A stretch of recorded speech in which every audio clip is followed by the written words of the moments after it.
Chapter 86. In the room where the Assyrian Empress Semiramis was located, Semiramis was waiting for the intruder outside the door while thinking about the other servants' battles. As for the battle between the servants on the other battlefields, they might not have the confidence to win, but the red side servants had a great advantage over the black side servants. Although Karna said that he would not care about the others if he saw the black saber was already dead, so there was no problem. Although Atlanta was weaker than Karna, her opponents were Rider Astolfo and Berserker Frankenstein. Even if she couldn't win, she could still restrain them. How dare a brat talk back to me?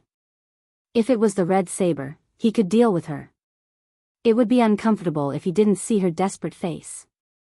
As for Achilles and his master Charon, Achilles promised that he would win, but even if he didn't win, it would be fine.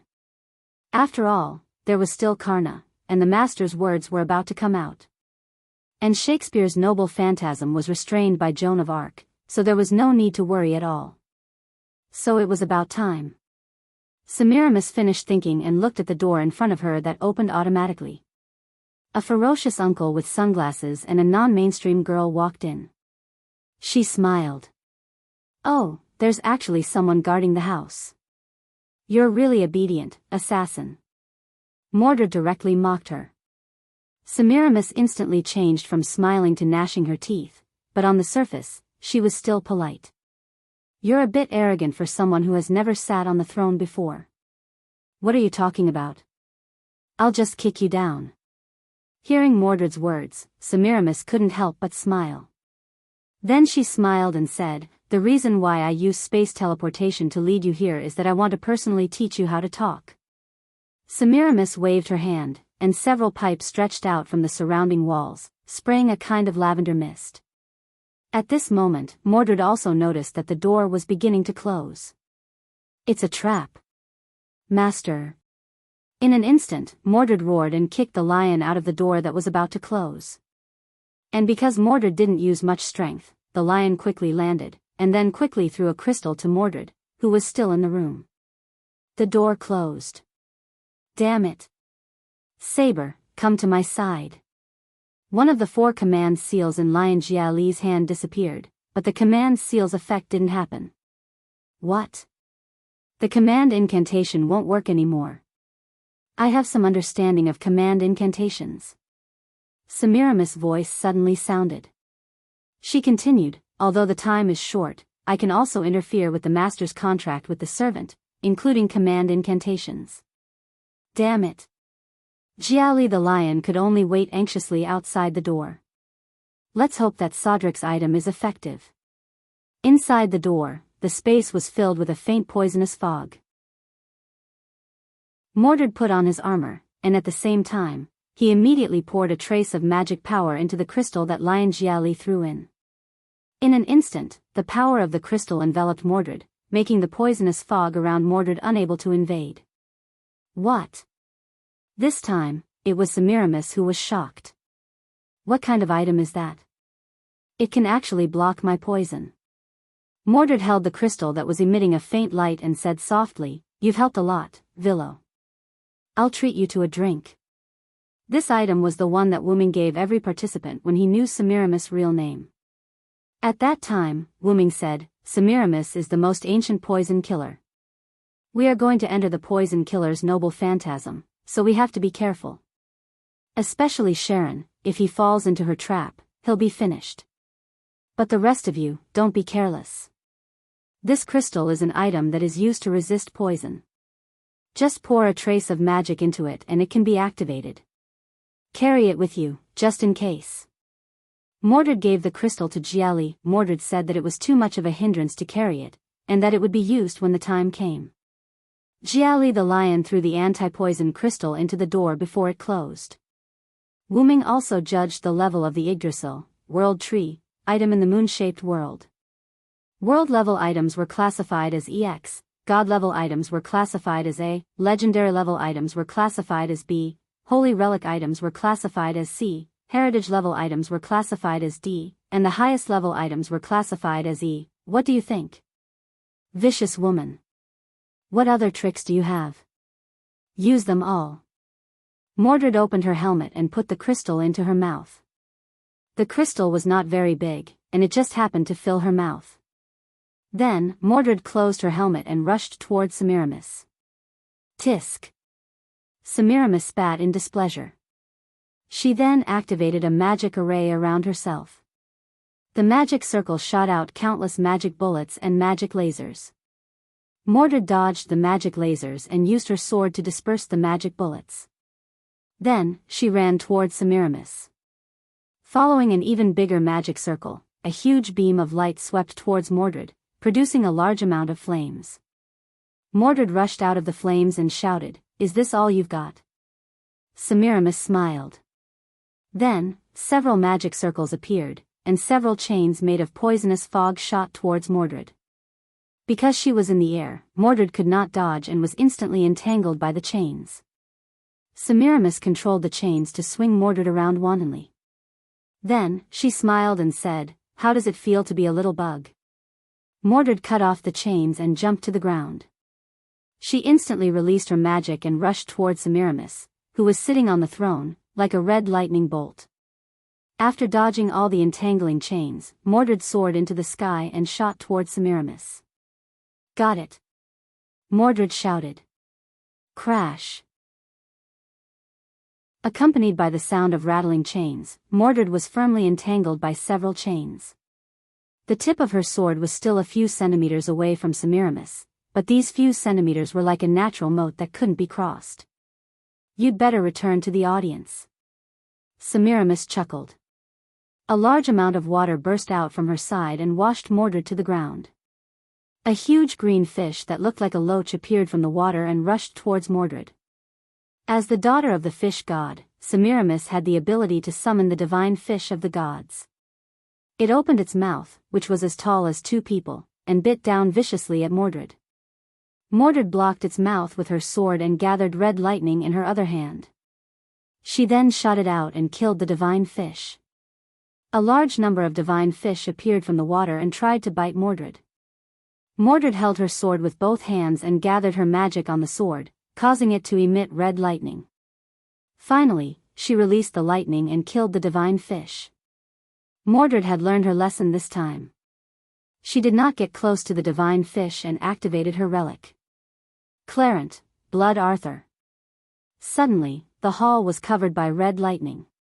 On the other hand, in the battle space that was specially designed for fighting, a flame and a meteor kept colliding in the air. Karna and Wuming were fighting fiercely. The entire space was almost destroyed. There was not a single piece of undamaged ground. Karna sometimes fought Wuming in close combat with his superb martial arts skills. Sometimes, he would use his relic to attack Wuming. Brahmastra, Brahma, cover the earth.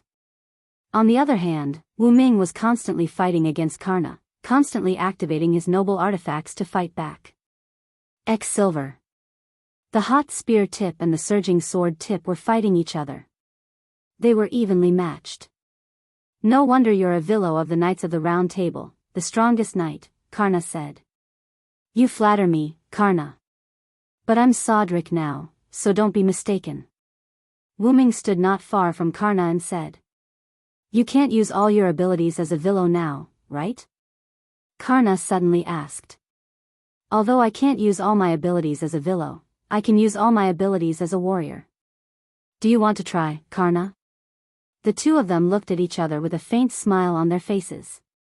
"Then I shall show you my hidden noble artifact, Brahmastra Kundala. Come on, Silver." A flame and a meteor collided. The two energy beams fell into a silent zone. Then, like a nuclear bomb exploding, a huge mushroom cloud burst out from the point of contact between the relic and their weapons. Chapter 87. Wuming and Karna stood in the middle of the battlefield, where the ground could no longer be seen. The two looked at each other. "Even Brahmastra Kundala couldn't take you down," Karna said calmly. "I didn't hear the surprise in that sentence," Wuming said with a smile. Karna just shook his head and said, "You can block my Brahmastra Kundala, which means you are indeed the legendary British silver dragon Villo." Then he said, "It seems that Sodric, the General of Salvation of France, is not you." "No, it's your other identity, Villo. Wuming obviously noticed that Karna had a special skill, and he already knew that he was both Sodric and a Villo. Poor man's insight the ability to see through the other party's character and attribute, and not be deceived by verbal excuses and deceit. I once had the honor to ask the weak about their life and value, so I have the ability to see through the other party's character and attribute, Karna explained. You are not an evil person. In that case, the rumor that the Villo who transformed into the demonic dragon possessed Sodric is a rumor. No, it should be said that the Villo and Sodric are the same person, so the rumor is also correct. Wuming couldn't help but praise, as expected of Karna, the hero of charity. Yes, I am both Sodric and a Villo, but I am now summoned as Sodric, so I only have Sodric skills and noble phantoms. Karna said, then, in order to show my respect, I will give you my strongest attack. After that, Karna's body began to ignite in flames. Upon closer inspection, the thin and sturdy golden armor on his body began to turn into flames. The flames gathered at the tip of the divine spear transformed from the Brahmastra. Is that so? Then I can't hide it anymore. As he spoke, Wuming also raised his silver knight sword. Comprehend the mercy of the King of Gods. Karna raised his spear, and the air around him began to heat up. Indra, watch carefully. The armor completely peeled off his body and turned into flames. The damaged ground around him began to melt. Extermination, this stab. The flames wrapped around the tip of the spear, forming a huge lightning spear. At this point, this place was already a sea of flames. Burn completely. A huge sun will shone behind him. Vasvi Shakti, O sun, submit to death. The stars hidden in the world. Meteor Silver's blade began to emit a white light, illuminating everything around it. A sacred sword that can wipe out all evil. Cracks appeared on the body of the sword, and an even more dazzling golden light burst forth from within. There's no need to cover your light anymore. The body of the sword was completely shattered, and a dazzling golden sword of light appeared. It was constantly floating, and the silver sword fragments were attached to the golden sword of light. Shine! The sword of light soared into the sky. Silver meteor. The unparalleled lightning collided with the dazzling starlight. The space somewhere in the sky garden gradually cracked. Charon and Achilles were in an independent small world. Atlanta and Astolfo, Sieg, Frankenstein, and Cowles were in the residential area of the Sky Garden. Semiramis and Mordred between the thrones, and Gielli, the lion outside the door. Joan of Arc in the environment, and Shakespeare, who was playing the role of evil.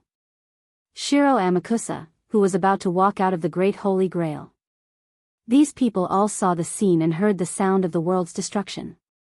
Boom boom boom boom boom. The cracked space directly exploded, and a huge amount of energy violently poured onto the Sky Garden. A large amount of light seemed to have turned into a substance, raging and destroying everything in the Sky Garden. Whether it was Achilles and Charon who came out of the one-on-one space after removing the star of soaring skies Diatrico Aster-Lonk. Atlanta, who realized the crisis and fled quickly, and Astolfo, Sieg, Frankenstein, and Cowles, who were carried by the eagle. They were all desperately running in the opposite direction of the light. To be precise, they were fleeing. Almost everyone used skills or noble phantoms. Achilles used his noble phantoms, which allowed him to pass through the vast battlefield in one breath. Even if there were obstacles in the field, his speed would not be reduced. Charon used his skill, Divine Wisdom A+, to simulate his own skill as a centaur, 1,000-mile scamper. Divine Wisdom A+, except for the hero's unique skills, almost all skills, limited to ancient Greece, can be played with BA level proficiency. 1,000-mile scamper A has endless stamina for long-distance movement, and the agility parameter temporarily increases rapidly. It can also play the effect of increasing the endurance and strength parameter when running at full speed. Atlanta used her skill, Crossing Arcadia. Crossing Arcadia B can move across all obstacles in the field, including the enemy. Because on the edge of crisis, Atlanta did not use another skill, Aesthetics of Pursuit. Aesthetics of Pursuit C. Let the enemy take the lead, and then you can take the lead after confirming the enemy's actions. Although the enemy ran first and she would overtake the enemy first, Atlanta did not dare to use this skill when the light behind her was spreading rapidly. If she did not run fast enough, it would be bad if the light caught up with her. Astolfo, on the other hand, let the eagle carry the four of them and used Hippogriff's trump card, Dimensional Jump.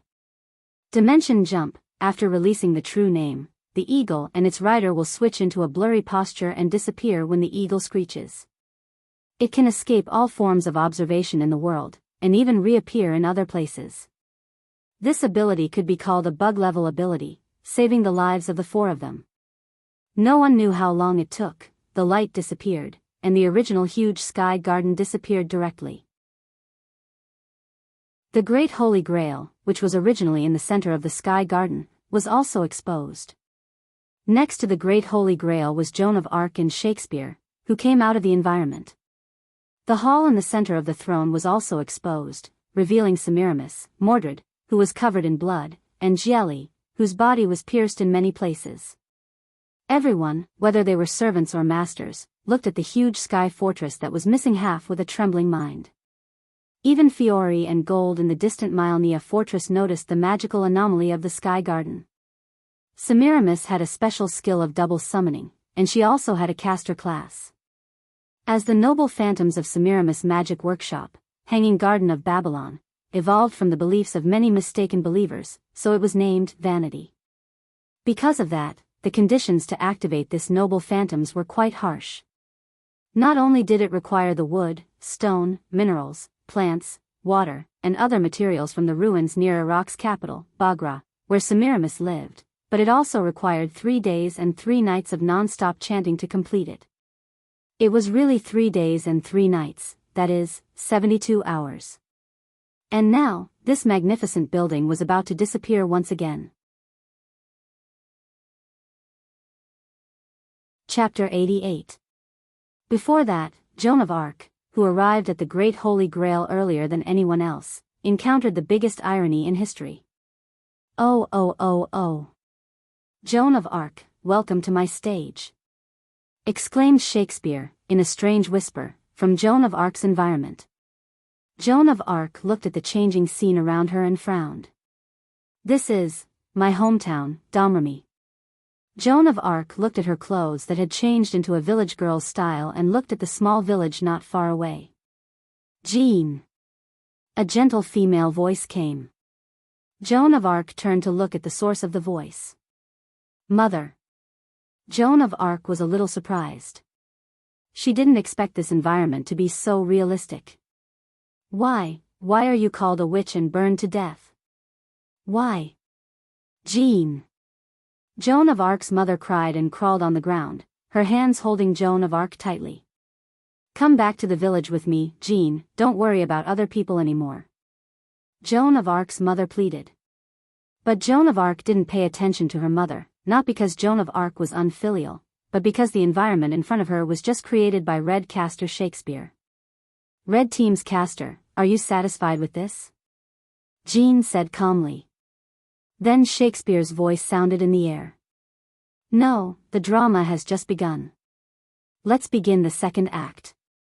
When Shakespeare's voice fell, Joan of Arc found that there were 2 curtains in front of her, like the curtain on the opening and the closing stage, one opened. When the curtain opened, the scene in front of Joan of Arc changed again. Joan of Arc stood on a high ground, holding the holy flag in her hand, commanding the French soldiers behind her to rush to the British enemy. For a time, the entire battlefield was covered with blood, and a lot of lives were constantly lost. Some people begged for mercy, but they were still killed. In an instant, Joan of Arc was full of dead bodies. It's covered with blood, Your Highness Saintess. Shakespeare's voice sounded in the air. However, Joan of Arc didn't have much of a reaction to this. It's useless to show me anything. Joan of Arc then raised her hand and looked at it. Since the hands of those who follow me are dirty, then my hands are dirty, and I have never felt fear of this. Suddenly, as if a corpse had come back to life, a gorgeously dressed corpse suddenly sat up, but that face was Shakespeare's. He looked at Joan of Arc and asked, "Then, let me ask you as the representative of Charles VII." Then a corpse beside Joan of Arc suddenly raised its head. Needless to say, it was another Shakespeare's face. "You stepped forward bravely and went to the battlefield. Dirty my hands with blood and win back France." Then the corpses around her raised their heads and asked Joan of Arc, "However, you were burned at the stake in the end. How sad is this? In my opinion, this is betrayal, tragedy, despair. Even so, do you still believe in the Lord? Do you still think that fighting is meaningful?" However, Jean still turned a blind eye to these and replied calmly, "Of course. My death is a fate that I have never escaped." Then Joan of Arc raised the holy flag in her hand and said, "Since I raised this flag, I have lost the right to die peacefully in my hometown." For Joan of Arc, who was not affected in the slightest, Shakespeare was not disappointed. One of the corpses snapped his fingers, and the scene changed. Joan of Arc looked at herself in a prisoner's uniform. Her hands were handcuffed, and the handcuffs were connected to this rope. She was led forward by a knight riding a horse in front of her. In this way, how could Joan of Arc not know where she was now? "What a bad taste, Castor," Joan of Arc said sarcastically to Shakespeare. "No, no, no, this time it's not you, Lady Saint." The knight riding the horse in front turned back and looked at Joan of Arc. Sure enough, it was another Shakespeare's face. Shakespeare pointed to the front, and Joan of Arc looked in the direction he pointed. Joan of Arc's pupils shrank slightly. Sauterlech. Yes, it was Joan of Arc's childhood friend, General Sauterlech, or Wu Ming, who was burned at the stake in this illusion. Wu Ming's eyes were lifeless as he was tied to a pillar by iron chains. The flames around his body were burning fiercely.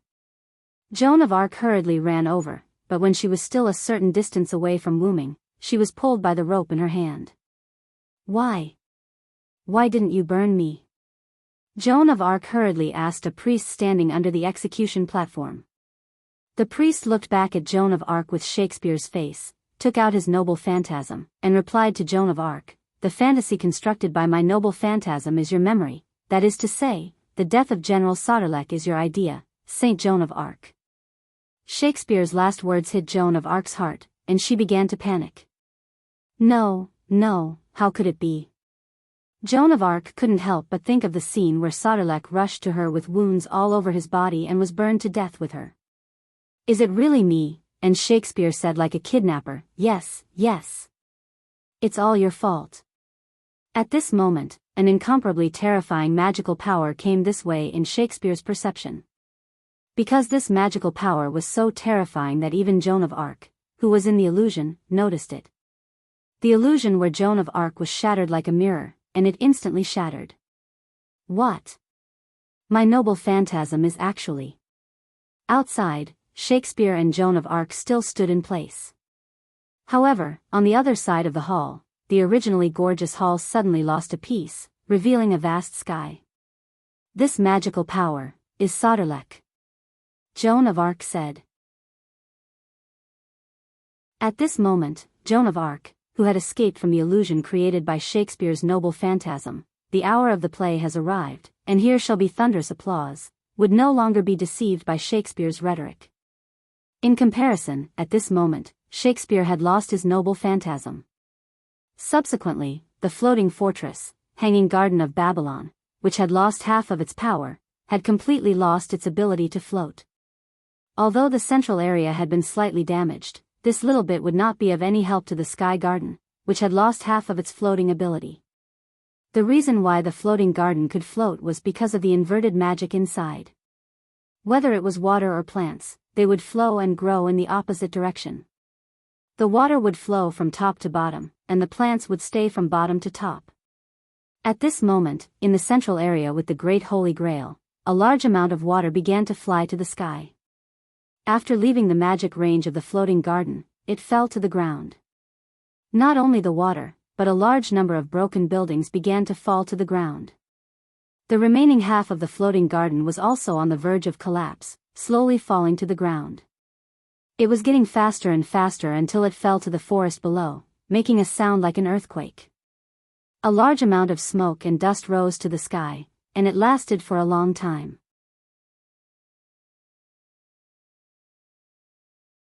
Chapter 89. Amidst the ruins of a large number of buildings, a hand suddenly reached out from one of the taller ruins. Accompanied by a burst of debris and dirt, Wuming struggled to crawl out. Wuming was covered in wounds, and his broken armor was almost completely gone. Wuming panted heavily and looked ahead tiredly. He saw another hand reaching out from the taller ruins. However, compared to Wuming who struggled to climb out, this figure was more illusory and weak. After getting out of the ruins, he half-squatted on the ground. Karna could no longer stand. After all, compared to Wuming who did not sacrifice any defense, Karna had stripped off the armor that was connected to his skin to form Karna's most powerful noble artifact, Sun Wheel, Obedient Death, Vasvi Shakti. In the Hindu mythological narrative, Mahabharata, Karna was willing to strip off his armor and give it to the Thunder Emperor Indra because he knew that he had been tricked. Indra was moved and gave Karna a divine spear that could kill everything with one hit. The noble artifact that evolved from it became Karna's strongest defense and received a certain degree of damage to obtain his most powerful attack. However, because his body was already damaged and had no defense, under the aftermath of the collision between Sun Wheel, Obedient Death, Vasvi Shakti, and Meteor Silver Meteor, Karna's injuries were more serious than Wuming's. Even his spirit core was slightly cracked. Cough.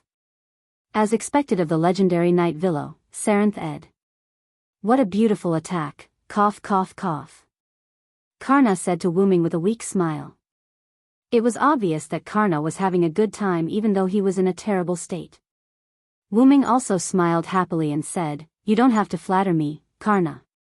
If it weren't for the fact that the virtual space we were in prevented the explosion from spreading, you wouldn't have been so badly injured." Wuming was right. Because the virtual space was comparable to an inherent barrier, the aftermath of Wuming and Karna's noble artifacts did not cause it to explode. As a result, the aftermath of the explosion caused secondary damage to Wuming and Karna, which was why they were in such a sorry state. It was like comparing the damage caused by a bomb exploding in a narrow room with the damage caused by an explosion in an open space. Wuming was not so bad. Although he was not in his true form, he still had the protection of his incomplete dragon scales, so his spirit core was not damaged. However, he was still injured. Cough cough. I've heard of the Star Holy Sword X Silver. Now that I've seen it, its power is indeed extraordinary. In the face of Karna's praise, Wuming felt a little helpless, and blushed inwardly. After all, Wuming did not have this noble artifact in the first place. Wuming, who was in the real world of Wuming, did not have this noble artifact. Even Wuming, who was in the real world of Vilo, did not have this noble artifact. This noble artifact evolved from one of Wuming's skills with the help of suppression. Miracle, legendary. Dragon, legendary. Miracle, legendary. Before Wuming faced Karna's strongest attack, he had the belief that he had to win, which led to the activation of this skill. In addition, the suppression of the world where Wuming was in had a special relationship with Wuming, so to a certain extent, it supported Wuming, allowing him to obtain an evolved noble artifact. Silver Meteor, X Silver Meteor, Level, EX Type, Evil Noble Artifact Distance. Maximum Catch. This was a treasure created by the suppression of the planet. The Sacred Star Sword, which had been released from its suppression, had the effect of judging the enemy as evil. As long as the enemy was the owner's enemy or someone who had to be defeated, the Sacred Star Sword would give the enemy the attribute of evil.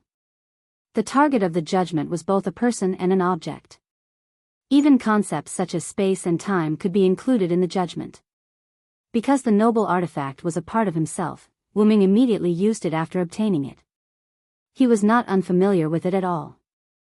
The suppression knew that Wuming, who was in the real world of Wuming, would not be able to defeat Karna, so it forcibly added a noble artifact to Wuming by relying on Wuming's wait-for-me skill, Miracle.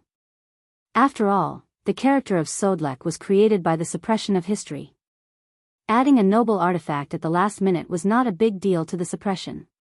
If Wuming, who was in the real world of Vilo, had been able to tie with Karna, he would have had a mysterious buff. However, as a Sodlek, Wuming did not have many mysteries, so he really could not fight against the powerful and mysterious Karna. As the origin dragon, Soren was someone whom the two suppression forces had to curry favor with, so he had to be a good host in his own world. It was precisely because of this that Wuming could be considered to have defeated Karna. It was also because of this that Wuming blushed. Although the suppression had good intentions, Wuming was not someone who could not accept defeat. Wuming was not that thick-skinned to be praised by the enemy for defeating him with a power that did not belong to him. However, he could not say that. After all, X-Silver was Wuming's noble artifact, and X-Silver Meteor was an evolved noble artifact that was forcibly catalyzed by the planet's suppression force and the human suppression force. Even without the suppression force's interference, Wuming's X-Silver could still evolve into X-Silver Meteor or an evolved noble artifact that was as powerful as X-Silver Meteor. This was also the reason why Wuming did not hesitate to use X-Silver Meteor. It would be his sooner or later, so it did not matter if it was earlier or later. After all, Wuming was not a heroic spirit that could not grow. Wuming himself could grow, including a part of his noble artifact. Karna could also see that Wuming was a little embarrassed. Although he did not know why, he immediately changed the topic. "Can you grant me a request, Your Excellency Sirenthod?" Karna no longer called Wuming Sodric. After all, the power that defeated him was from the Villo. "Please speak." Wuming looked at Karna, who was about to disappear, and nodded. Even if Karna asked, Wuming would find a way to help Karna. After all, this was not a glorious victory.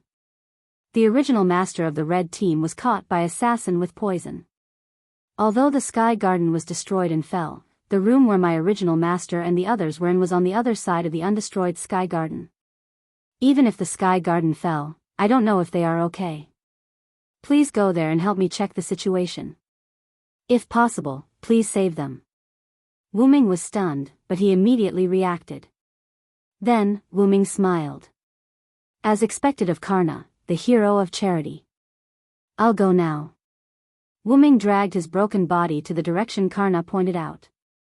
Karna, who stayed in place, turned into light and disappeared after his spirit core was completely shattered.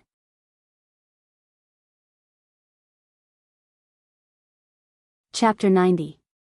Wuming took out many bottles of healing potion on the way, and after drinking all of them, his body almost recovered. Wuming moved his body, and now, except for the serious injuries on his body, there was no big problem. Because Wuming had the skill Magic Dragon EX, his mana was not damaged much. Wuming came to the place where Karna pointed, and everywhere he looked, there was a ruin. The entire Sky Garden fell to the ground and was almost completely shattered. Wuming released his mana and began to search for the masters who were controlled by Semiramis poison. Those masters before the Red Servant were not ordinary people, but one of the best magicians. Therefore, when Wuming arrived, those magicians still had signs of life that even Wuming almost didn't notice. When Wuming dug them out, their bodies were already badly mutilated. Wuming quickly took out 5 bottles of healing potion and gave them to each of them to drink. Yggdrasil was a game that transcended its time. Its degree of freedom was so high that it was unbelievable. But in this game, there was only one kind of item, and that was the health potion called Health Potion.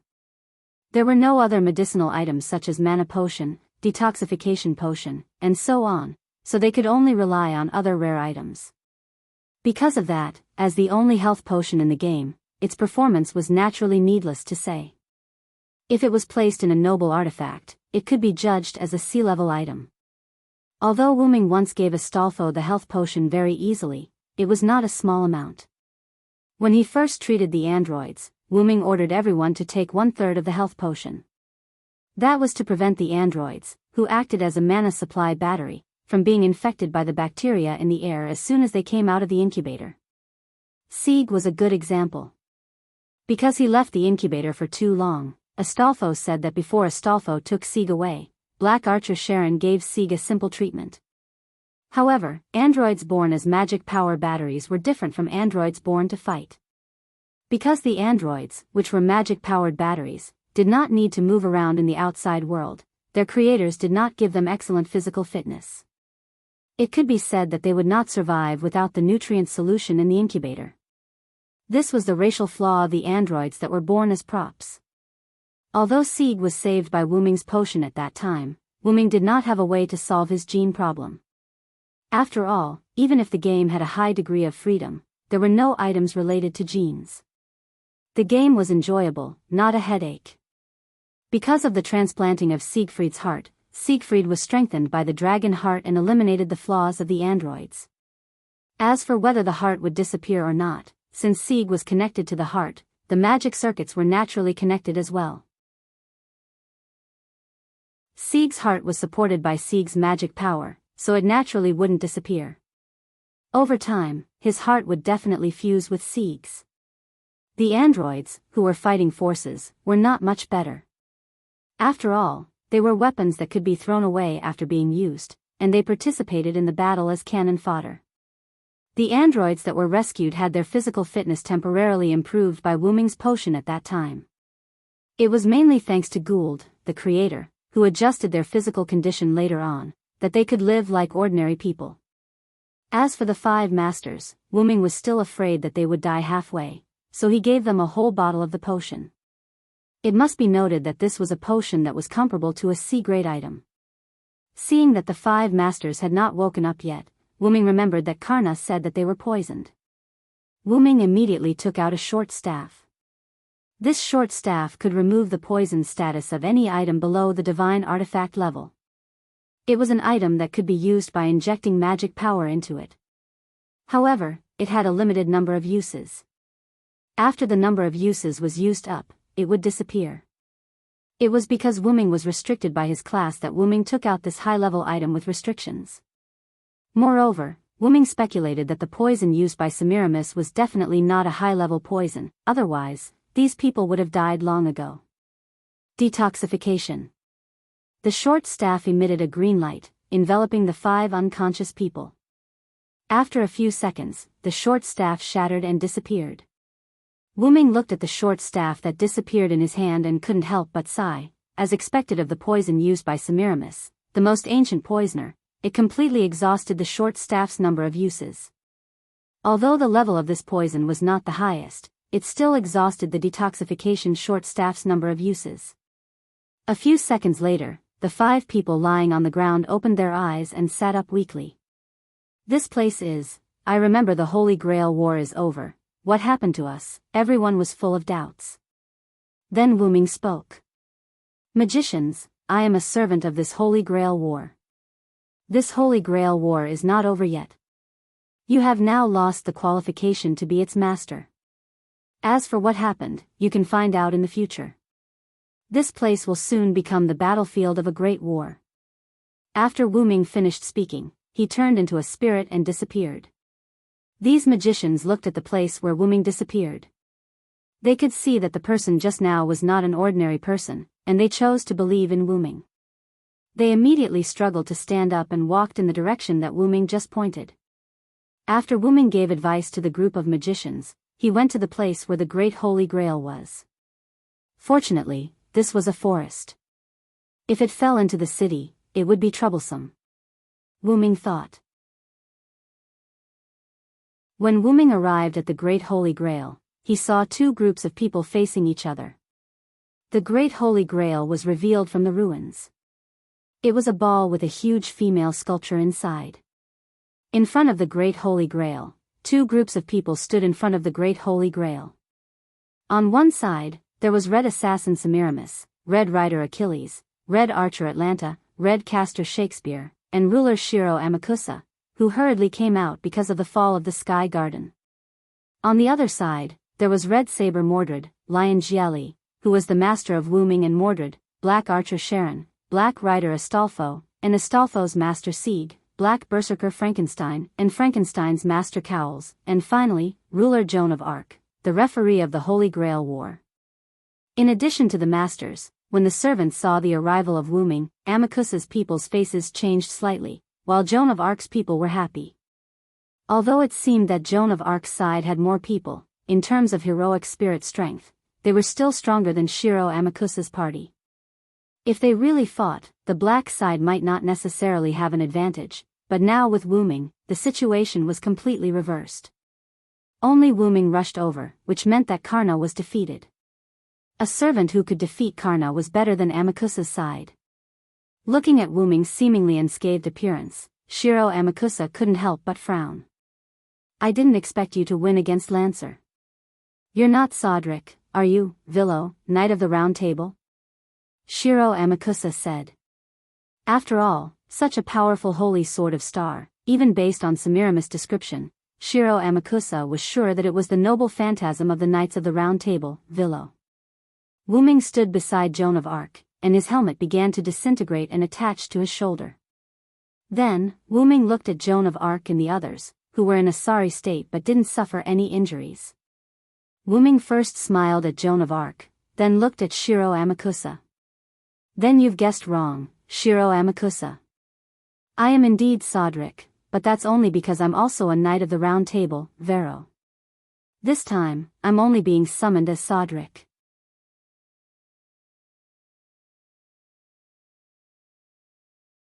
Chapter 91. Because Joan of Arc and the others had already been informed by Wu Ming, they weren't surprised. However, seeing that the people from Amakusa weren't surprised either, it seemed that they had already been informed by Shiro Amakusa. Achilles and Atlanta revealed an expression that said, so that's really the case. Shakespeare, on the other hand, had a happy expression. Semiramis gritted her teeth. After all, her noble artifact had been destroyed by Wu Ming. Shiro Amakusa smiled faintly. I really didn't expect that you, whom I met once, would become a major force to obstruct me. In response, Wu Ming shook his head regretfully and said, even without me, others would obstruct you. Then, do you want to come to my side, Knight of the Round Table, Silver Dragon Britain Villo? Shiro Amakusa smiled. Everyone was shocked. After all, most people, no, almost everyone, didn't want to rope in the enemy during the final battle. Wu Ming also smiled and said, do you want me to agree with the materialization of the soul, Shiro Amakusa? Shiro Amakusa continued to smile, that's right. Don't you think that the materialization of the soul is the only way to save humanity? You don't want humanity to repeat the same mistakes you've made in Britain, Villo Silensword. Then, the scene fell into silence. After a moment, Wu Ming spoke. Yes, humans will indeed repeat the same mistakes. Shiro Amakusa smiled. The others also looked at Shiro Amakusa and Wu Ming in disbelief. If it was me in the past, I might have agreed with you. But Wu Ming thought of his experience in Babylon, and thought of Gilgamesh, who wanted to free humanity from the shackles of the gods. Now, I definitely won't agree with you, Shiro Amakusa. Wu Ming raised Meteor Silver, which had already returned to its original state, and pointed the tip of the sword at Shiro Amakusa. The helmet automatically put on. Is that so? Shiro Amakusa closed his eyes and said regretfully. When he opened his eyes, Shiro Amakusa didn't have the slightest bit of hatred, only calmness. At this moment, this was the saint who had given up on hatred and walked out of the Great Holy Grail, Shiro Amakusa, Shurjin. Then I will kill everyone who stands in my way. With these words, a war was about to break out. Atlanta took the initiative to release her noble artifact. Present this calamity. Foibos Kachi. Large amounts of lightning shot towards Wu Ming's group, but what collided with them was a large amount of green lightning. Blasted tree. Frankenstein used his incomplete noble phantasm to clash with it. Although Frankenstein didn't speak much, it didn't mean that she couldn't speak. In her words, it was just that it took a lot of effort to speak. Astolfo rode his eagle and rushed towards Atlanta, but he was stopped by Achilles in midair. Get down. Achilles leaped up and chopped down the eagle and Astolfo with his spear. Whoosh. Whoosh whoosh. When Achilles landed on the ground, a few arrows shot into his shoulder and thigh. Charon stood in the distance with his bow raised, ready to knock an arrow again. Suddenly, he felt a huge threat and quickly dodged. A few chains made of poison pierced where Charon was standing just now. TSK, he dodged it. Am I so weak now that I've lost my noble artifact? Semiramis said unhappily. As soon as Semiramis finished speaking, Karen felt a slight discomfort in his body. He quickly activated the crystal that Wu Ming gave him, and the feeling was gone. That was Hydra's poison? Karen said with lingering fear. Everyone, be careful. The surroundings are filled with poison, Karen shouted. The others nodded and activated the detoxification crystal that Wu Ming gave them, including the two masters, Sieg and Collins. Jean, go and take care of Red Assassin. I'll deal with Shiro Amakusa, Wu Ming said to Jean. Okay. Jean simply nodded, then raised the holy flag and rushed toward Semiramis. Suddenly, Wu Ming threw a ring to Jean. This was the ring that Wu Ming wore on his hand, the Ouroboros ring. Although Wu Ming didn't know how to use this world-class item, it had a special function. Wear it and you can resist Red Caster's spiritual attack. Joan of Arc nodded heavily and rushed toward Semiramis. Mordred, do as you say. After hearing Wu Ming's words, Mordred grinned and bumped her fists, then said, then I must teach that poisonous woman a lesson. Wu Ming, on the other hand, was facing Shiro Amakusa, Shurjin. As the leader of the believers, Shiro Amakusa was already very good for him to have such martial arts skills. But if the enemy was Wu Ming, Shiro Amakusa had no ability to resist. Bang! Shiro Amakusa's body rolled and stopped in front of the Great Holy Grail. Pwah! Shiro Amakusa spat out a mouthful of blood and struggled to stand up. Then Shiro Amakusa once again rushed toward Wu Ming and roared, Vilo Saranth. Bang! Another blow, and Shiro Amakusa once again collapsed on the ground. Wu Ming looked at Shiro Amakusa, who was struggling to get up, and sighed. Shiro Amakusa, you still don't want to give up. Wu Ming looked at the battle between the other servants. Sharon, Astolfo, Frankenstein, Achilles, and Atlanta were fighting, especially Sharon and Achilles. Because it was not a one-on-one battle, neither of them fought as a warrior, but as an archer and a rider. Astolfo and Frankenstein constantly harassed Achilles, coupled with Charon's godlike archery skills. Although Achilles used his noble phantasm, Charon had already used his once-a-day noble phantasm, Scorpio Strike, to break Achilles' immortality, which was the noble phantasm, Andreas Amarantos. Damn it! Achilles, who was on the chariot, cursed, and then just when he wanted to take out his trump card noble phantasm, Achilles Cosmos, several powerful arrows flew at Achilles. Because Atlanta was entangled by Frankenstein, and Astolfo was constantly harassing them in the sky, Achilles could not take out his trump card. Do you think I will let you take out that shield, Achilles? Charon said to Achilles, and once again drew his bow. Charon. Achilles was angry again, and he drove the chariot toward Charon, but this time Astolfo seized the opportunity. Trap of Argalia. Astolfo rode the eagle and pierced the chariot's wheels with his spear, and the wheels were forcibly spiritualized. Achilles quickly jumped out of the chariot, and Atlanta just happened to avoid Frankenstein's attack and jumped to Achilles' side. At this moment, Astolfo, Frankenstein, and Charon surrounded Achilles and Atlanta in a tripartite formation. On the other side, Joan of Arc and Mordred were fighting against Semiramis and Shakespeare. It seemed to be a 2v2, but it was actually a 2v1. After all, Shakespeare had no combat power at all. What the hell are you doing? Castor. Where is your noble phantasm? Hurry up and use it. Semiramis was repelled by Joan of Arc and roared at Shakespeare. My noble phantasm doesn't work on Joan of Arc, Empress, you have to do your best. Shakespeare bowed to Shakespeare and said very elegantly. Joan of Arc looked at the Ouroboros on her hand, clenched it, and rushed toward Semiramis again. The special ability of the Ouroboros ring was the protection of the world. World's blessing, as the incarnation of the world devoured by the devourer of 9 luminaries world, it has the blessing of a world. Although this statement was very vague, Wu Ming knew that a tool transformed from a world was not that simple, at least it had resistance to mental attacks. Sure enough, the world's path had the power to resist mental attacks. Just when Semiramis was ready to resist Joan of Arc's attack, a voice broke through the air. Take this. Poisonous woman.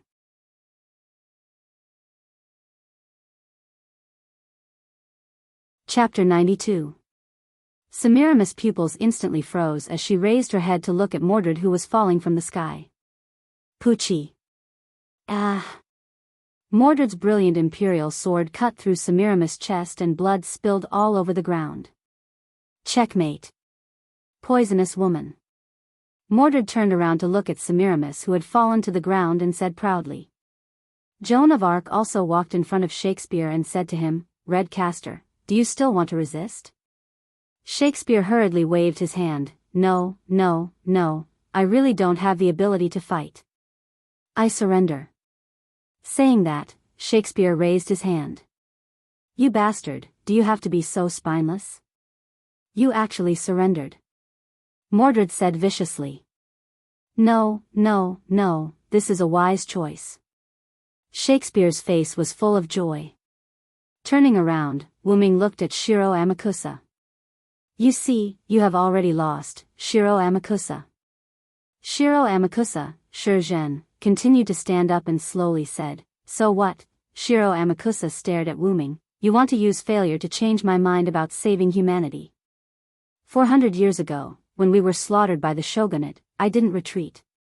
How can death and failure make me change my mind about saving humanity? After a moment, Wuming looked at Shiro Amakusa, who had calmed down a little. He took off his helmet and looked at Shiro Amakusa. You are not wrong, Shiro Amakusa. However, this is a war where the winner takes all. The loser will lose the opportunity to realize their dreams. After hearing Wuming's words, Shiro Amakusa laughed again. What a pity, Vilo there answered. The Great Holy Grail has already been activated. As if to confirm Shiro Amakusa's words, the Great Holy Grail behind him began to gradually glow and slowly sank into the ground. Originally, I wanted to use the Space Garden to move the Great Holy Grail and spread the third law all over the world. However, now that the Space Garden has been destroyed, the Great Holy Grail has coincidentally come into contact with a spirit vein. At this moment, it has already begun to use the spirit vein to spread the third law all over the world, realizing the materialization of all humans. My wish is about to come true, Shiro Amakusa said very calmly.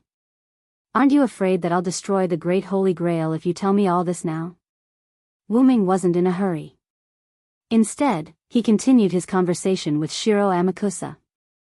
In response, Shiro Amakusa shook his head and said, You won't. Everyone who participated in the Holy Grail War has their own wishes. Even you, Vilo Thoranst, are the same. Shiro Amakusa was right. Every servant who participated in the Holy Grail War had their own wishes. No one would destroy the Great Holy Grail before it was completely beyond saving. Wuming believed that even Artoria would not take the initiative to destroy the Holy Grail. Unfortunately, Wuming didn't have any wishes that needed to be fulfilled. Moreover, he didn't believe that a mere large-scale magic storage system would be able to fulfill all his wishes. The suppression force once told him that the Holy Grail War was a ritual created by the three families of Macri, Einsberg, and Enosaka to reach the origin. The original purpose was to reach the origin. The Great Holy Grail could temporarily open the door to the origin vortex. Through this door, the magician could directly reach the origin. Therefore, the matter of fulfilling all wishes was purely a rumor. Of course, some small wishes could still be fulfilled. After all, this was a magical power that could open the door to the origin vortex. Shiro Amakusa entered the Great Holy Grail system through his own noble phantasm. Through the incomplete third magic that came with the Great Holy Grail, Shiro Amakusa made a wish to save all of humanity, allowing the third magic to spread throughout the world. Is that so? But you won't see the end. Goodbye, Shiro Amakusa. You are a person worthy of respect. His hand rose, and his sword fell. With a smile on his face, Shiro Amakusa fell to the ground. The other servants of the Red Team began to leave because of the death of their master, Shiro Amakusa. Achilles and Atlanta looked at their bodies gradually disappearing and gave up resistance. Sharon, Astolfo, and Frankenstein also did not continue to attack.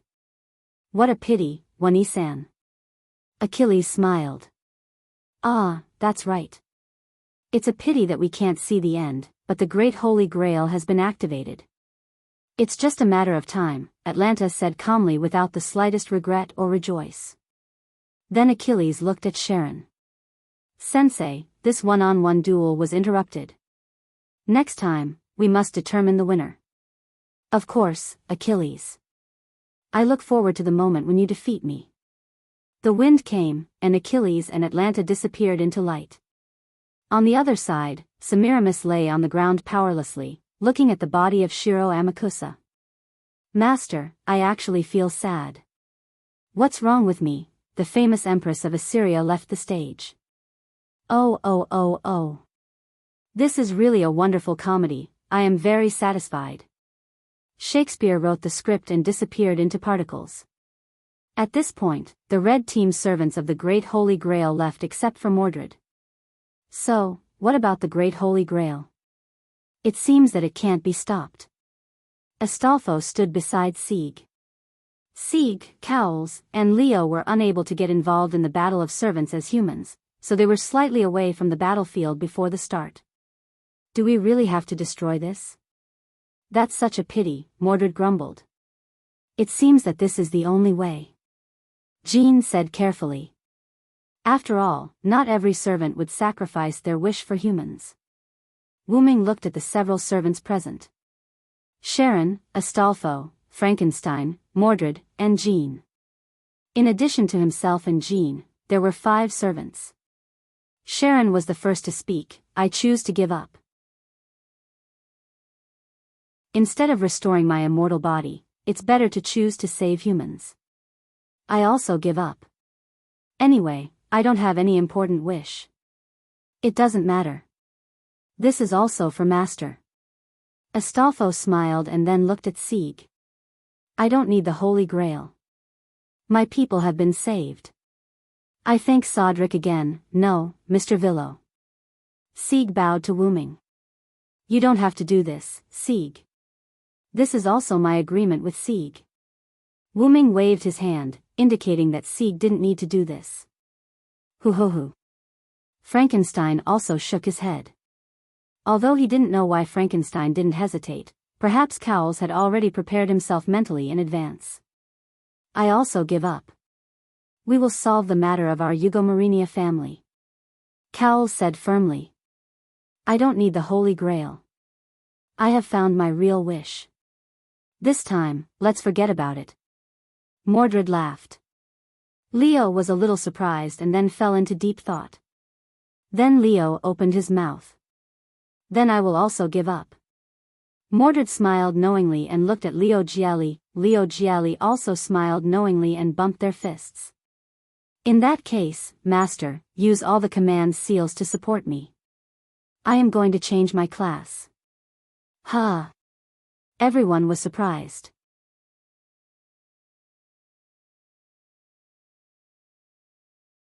Chapter 93. Wait, what did you say? Change classes? Leo Gialli asked in surprise. Really?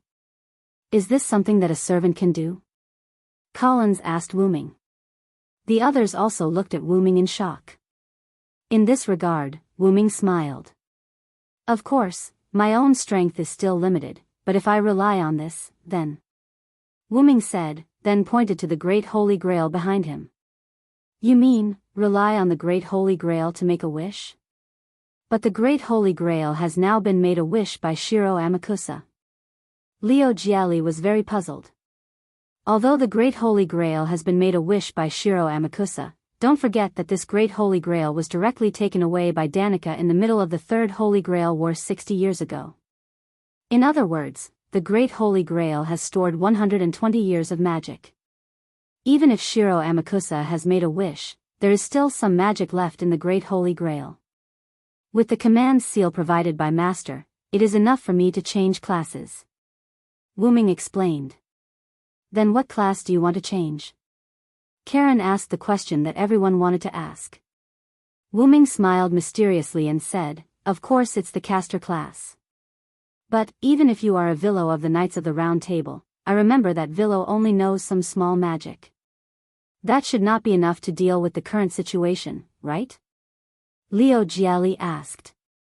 You can rest assured that my body is the original dragon. How can I only have one identity? Everyone then remembered that Wu Ming had previously said that he had many experiences in other worlds. Since Wu Ming could go to other worlds, there was no guarantee that Wu Ming had other identities in this world. Afterward, Lion Jia Jiali sighed. I understand. Then I will use the command change class as the command and use the command seal. After a while, the ruins around the Great Holy Grail were cleared by the party. Then, Wu Ming took out all kinds of ores, gems, and other tools that could be used to construct magic circles in Dragonist. He melted them with his mana and began to draw a summoning circle in front of the Great Holy Grail. After all, changing classes was something inconceivable for a servant, so he had to be cautious. That was why Wu Ming used the summoning circle. After Wu Ming finished his preparations, he stood in the center of the magic array. Let's begin, Master, Wu Ming said to Jiali. Yes. Everyone stood not far away from the lion's realm of calamity, watching this unbelievable scene with rapt attention. Jiali the lion raised his hand that held Wu Ming's command seal. At the cost of all command incantations, my servant Sodric, change your class. After Lion Jia Jia finished speaking, the command incantation in his hand emitted a red light and disappeared. Wu Ming felt the power of the command incantation and began to make a wish. Great Holy Grail, fulfill my wish and let me change my class. In an instant, the Great Holy Grail began to shine. The magic lines around the magic array where Wu Ming stood also began to shine. The light became brighter and brighter. Everyone began to be unable to bear it and raised their hands to cover their eyes. After about 10 seconds, the light began to weaken. Everyone once again looked at the place where Wu Ming stood. Wu Ming was wearing a white robe. His originally black hair had turned golden. He held an ancient book of unknown origins in his hand. He looked holy, and his surroundings were filled with a holy aura. What happened? Is the contract broken? Everyone heard Jiali the lion's words and then looked at him. The command incantation that Lion Jia Jia used on Jia Jia Jia's hand disappeared without a trace. According to the records of the Holy Grail War, a command incantation would leave a trace after it was used. Even if the contract was broken or the Holy Grail War ended, the command incantation would not disappear. Only the traces of the command incantation would disappear. But now, the Holy Grail War was not over yet, and the traces of the command incantation disappeared. Moreover, Jiali also clearly stated that the contract was broken. Don't worry. A particularly gentle voice came. Collins and Jiali were a little absent-minded, but then the two of them quickly woke up. Several other servants were also slightly absent-minded, but it did not affect them much. And because Sieg had Siegfried's heart, his resistance was comparable to that of a servant. Only Jean d'Arc could resist the strange holiness emitted by Wu Ming. What's going on, Sodric? Or are you no longer Sodric? Jean asked Wu Ming, somewhat at a loss. Everyone looked at Wu Ming with some vigilance.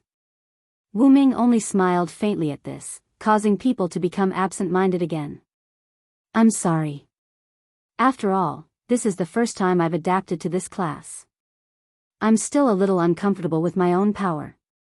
After Wu Ming finished speaking, everyone felt that the sacred aura on Wu Ming's body was covered up. Phew, that was really scary. I felt like I was worshipping Sodric just now. Collins wiped the cold sweat from the lingering fear. That's true. If Sodric spreads this sacred aura to the maximum extent, some people with low spiritual power will become his believers. I'm afraid some berserkers will also be affected.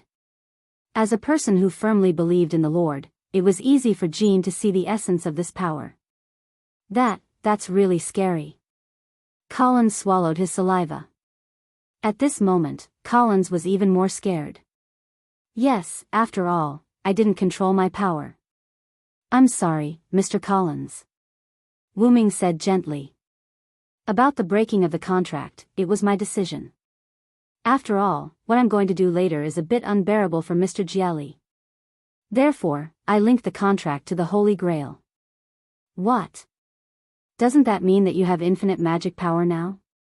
Astolfo cried out in surprise. Wu Ming smiled and replied, that's not the case. Although I'm linked to the Holy Grail, I can't use the Holy Grail's magical power. Now I just have an unconscious master who can provide more magical power. In short, just like me, the Holy Grail provides magical power directly, but magical power can't be abused at will. Jean explained. Oh. I see. Astolfo's left hand turned into a fist and his right hand turned into a palm. By the way, everyone, I'm no longer Sodric. I know you're not Sodric, but I can't figure out what your identity is. I can't even see your real name with my master's ability. Gialli said while touching his chin. Everyone looked at Jean d'Arc, and Jean d'Arc nodded and began to use true name detection on Wu Ming. This is...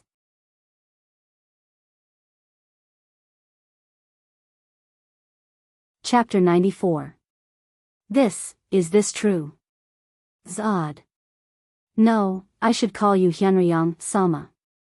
Jean was surprised. In an instant, everyone fell into silence. Wait. Hyunryong, is that Hyunryong? Lion Gialli shouted. Hey. Is it true? Is it really Hyunryong? Collins was also quite surprised. The servants were okay, after all, they were heroes. But Sieg was puzzled. What does Hyunryong refer to? After all, Sieg was an android who was born less than a year ago. Even if he had Siegfried's heart, he was still an android who was less than a year old. Let me tell you. Astolfo raised his hand. When it comes to Hyunryong, he is the guardian of the ancient Babylonian city of Uruk. After all, no matter in the mythology of any other country or race, there is no character who can be called the Sage Dragon. Legend has it that Hyunryong is the oldest God who can't stand the human race being ruled by the gods and secretly came down to help the human race become independent. Later, Lion Gialli went on to say, Hyunryong is the oldest God in Mesopotamia. His status as a God can be compared with Tiamat, the Sumer mythical creator of Mesopotamia. But it is more said that Hyunryong is the son of Tiamat, the god of Sumer mythical pantheon. In addition to the 11 magical beasts born by Tiamat, he is also the elder brother of the 11 magical beasts. Collins added. But for some reason, the virtuous dragon did not belong to the side of the gods, nor did it belong to the side of the magical beasts. One day, it descended upon the city of Uruk and became the guardian god of mankind, Sharon said. Legend has it that Hyunryong is quite mysterious. He has neither a fixed name nor a fixed body. The reason why he is called Hyunryong is because in the oldest epic, the Epic of Gilgamesh, he came to Uruk in the form of a dragon and cultivated the oldest king, the hero king, Gilgamesh. As the symbol of the end of the gods, he has the title of Sage. Back to Astolfo. Amazing. Does this mean that the French general Sodlek is a Sumerian god? Sieg exclaimed in shock. Everyone thought about it and realized that it was indeed as Sieg had said. The French general Sodlek was a Sumerian god. At this moment, Wu Ming seemed a little unnatural. How would I know that just because I taught the ancient king on a whim, the restraints turned me into such a fantasy legend? What Tiamat? What Lord God? Do you believe such nonsense? Even if there are historical records, do you believe it? Oh my God. But on the surface, Wu Ming still maintained a smile. But reality proved that the two restraints once again created an invincible identity for Wu Ming. Although the origin dragon would become as invincible as the legend said after reaching adulthood, Wu Ming was still quite a distance away from adulthood. For now, Wu Ming only had a strong life force and powerful support-type talents. There was still a long way to go before he could reach the level of the god of creation, Tiamat. Ahem. Alright, everyone, don't get so worked up. After all, I'm a special dragon who can freely roam through all eras. It's not a problem to have more legends. Also, when I'm a character, I can't use powers outside of the norm. Otherwise, that era will instantly reject me. Also, just continue to call me Sodlek. After all, as Hyunryong, I don't have a real name. Everyone understood. After all, in the historical records, there was indeed no mention of Hyunryong. There was only the name Hyunryong. After everyone calmed down, only Jean seemed to be unable to let go of something. She seemed to be thinking about something. But because time was tight, Jean didn't intend to ask anything here. Of course, Wu Ming also realized it. As someone who grew up and died with Joan of Arc, how could he not know what his childhood sweetheart was thinking? But just as Joan of Arc thought, there wasn't much time left. Wu Ming flipped through the uninscribed incantation book in his hand, and large amounts of unknown magic appeared on the Great Holy Grail. Now, almost half of the Great Holy Grail had sunk into the ground. So, I'm going to take the exam, Wu Ming said. Everyone was a little surprised. They thought that Wu Ming had already started. In fact, they weren't wrong. Wu Ming had indeed started, but after becoming caster, he became interested in the Great Holy Grail. Of course, it wasn't a wish, but an interest in the third method. Therefore, Wu Ming decided, ancient and eternal primordial dragon, show yourself and save the world once more. As soon as his voice fell, a large amount of magic began to gather from the Great Holy Grail into Wu Ming's body. Then, Wu Ming's noble artifact began to appear. Heaven Age. At this moment, everyone, including the entire Romania and even the powerful magicians all over the world, felt an extraordinary pressure. A huge silver-white dragon appeared out of thin air. It was mysterious and sacred, giving people a sense of worship. Lion Jia Jiali and Cowls had already knelt down and were mumbling to themselves. Sieg struggled, his legs bent. Because of Sieg's heart, he was not like Leo Jiali and Collins. Astolfo supported Sieg on the side, although he was also uncomfortable. Even with the enhancement of the noble relic, the white dragon was still able to affect Astolfo. The other servants were the same. Those who had magic affinity were fine. Those who didn't have magic affinity were almost the same as Sieg. Tulifas and all the residents of Romania were like pilgrims, kneeling in the direction of the great white dragon. The great white dragon landed and looked at Wu Ming and the others. Then, without saying anything, he directly grabbed the Great Holy Grail that had sunk into the ground with his hand. Like an uprooted tree, dust flew everywhere. Then, the great white dragon grabbed the spherical Great Holy Grail with one claw and flew into the sky. Maybe because it was the first time he used this noble artifact, Wu Ming triggered the punishment of this era. Just as the dragon's body gradually became transparent, as if it was about to disappear, a lightning bolt appeared out of thin air and struck the dragon. However, the great white dragon did not howl, but disappeared. At this time, the great white dragon that affected Romania and even the whole world left. The humans who were affected by the great white dragon's sacred breath were gradually recovering at this moment. When Leo Jiali and Collins came back to their senses, they saw a group of extremely weak servants, including Wu Ming. Just now, that was. Collins stuttered. Wu Ming gasped and replied, that was my original body, the original dragon at the root. Yes, one of Wu Ming's noble artifacts as a caster was to summon his original body. After all, Wu Ming was now using a body purely composed of magic. Wu Ming summoned his original body that was sleeping in the root.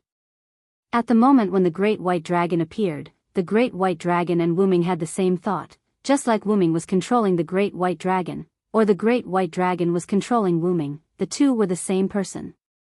The original body that was summoned by Wu Ming's noble artifact as a caster did not have the ability to travel through the world on its own, and it also became rejected by the world. Although it was hard to believe, it was the truth. But because the modern era was the era of the disappearance of high-level mysterious creatures such as the great white dragon, the era would not allow such creatures to appear in the world. Therefore, when the great white dragon left, the punishment of the era came.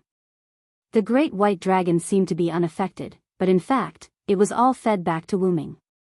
At this moment, the magic in Wu Ming's body was almost exhausted. That's right, the EX level magic was almost exhausted now. Because Wu Ming used magic to offset the damage of the punishment on himself, it had not completely offset the punishment brought by the era. It's terrible. Liu Jiali said. Yes, that involuntary kneeling from the heart, was terrible.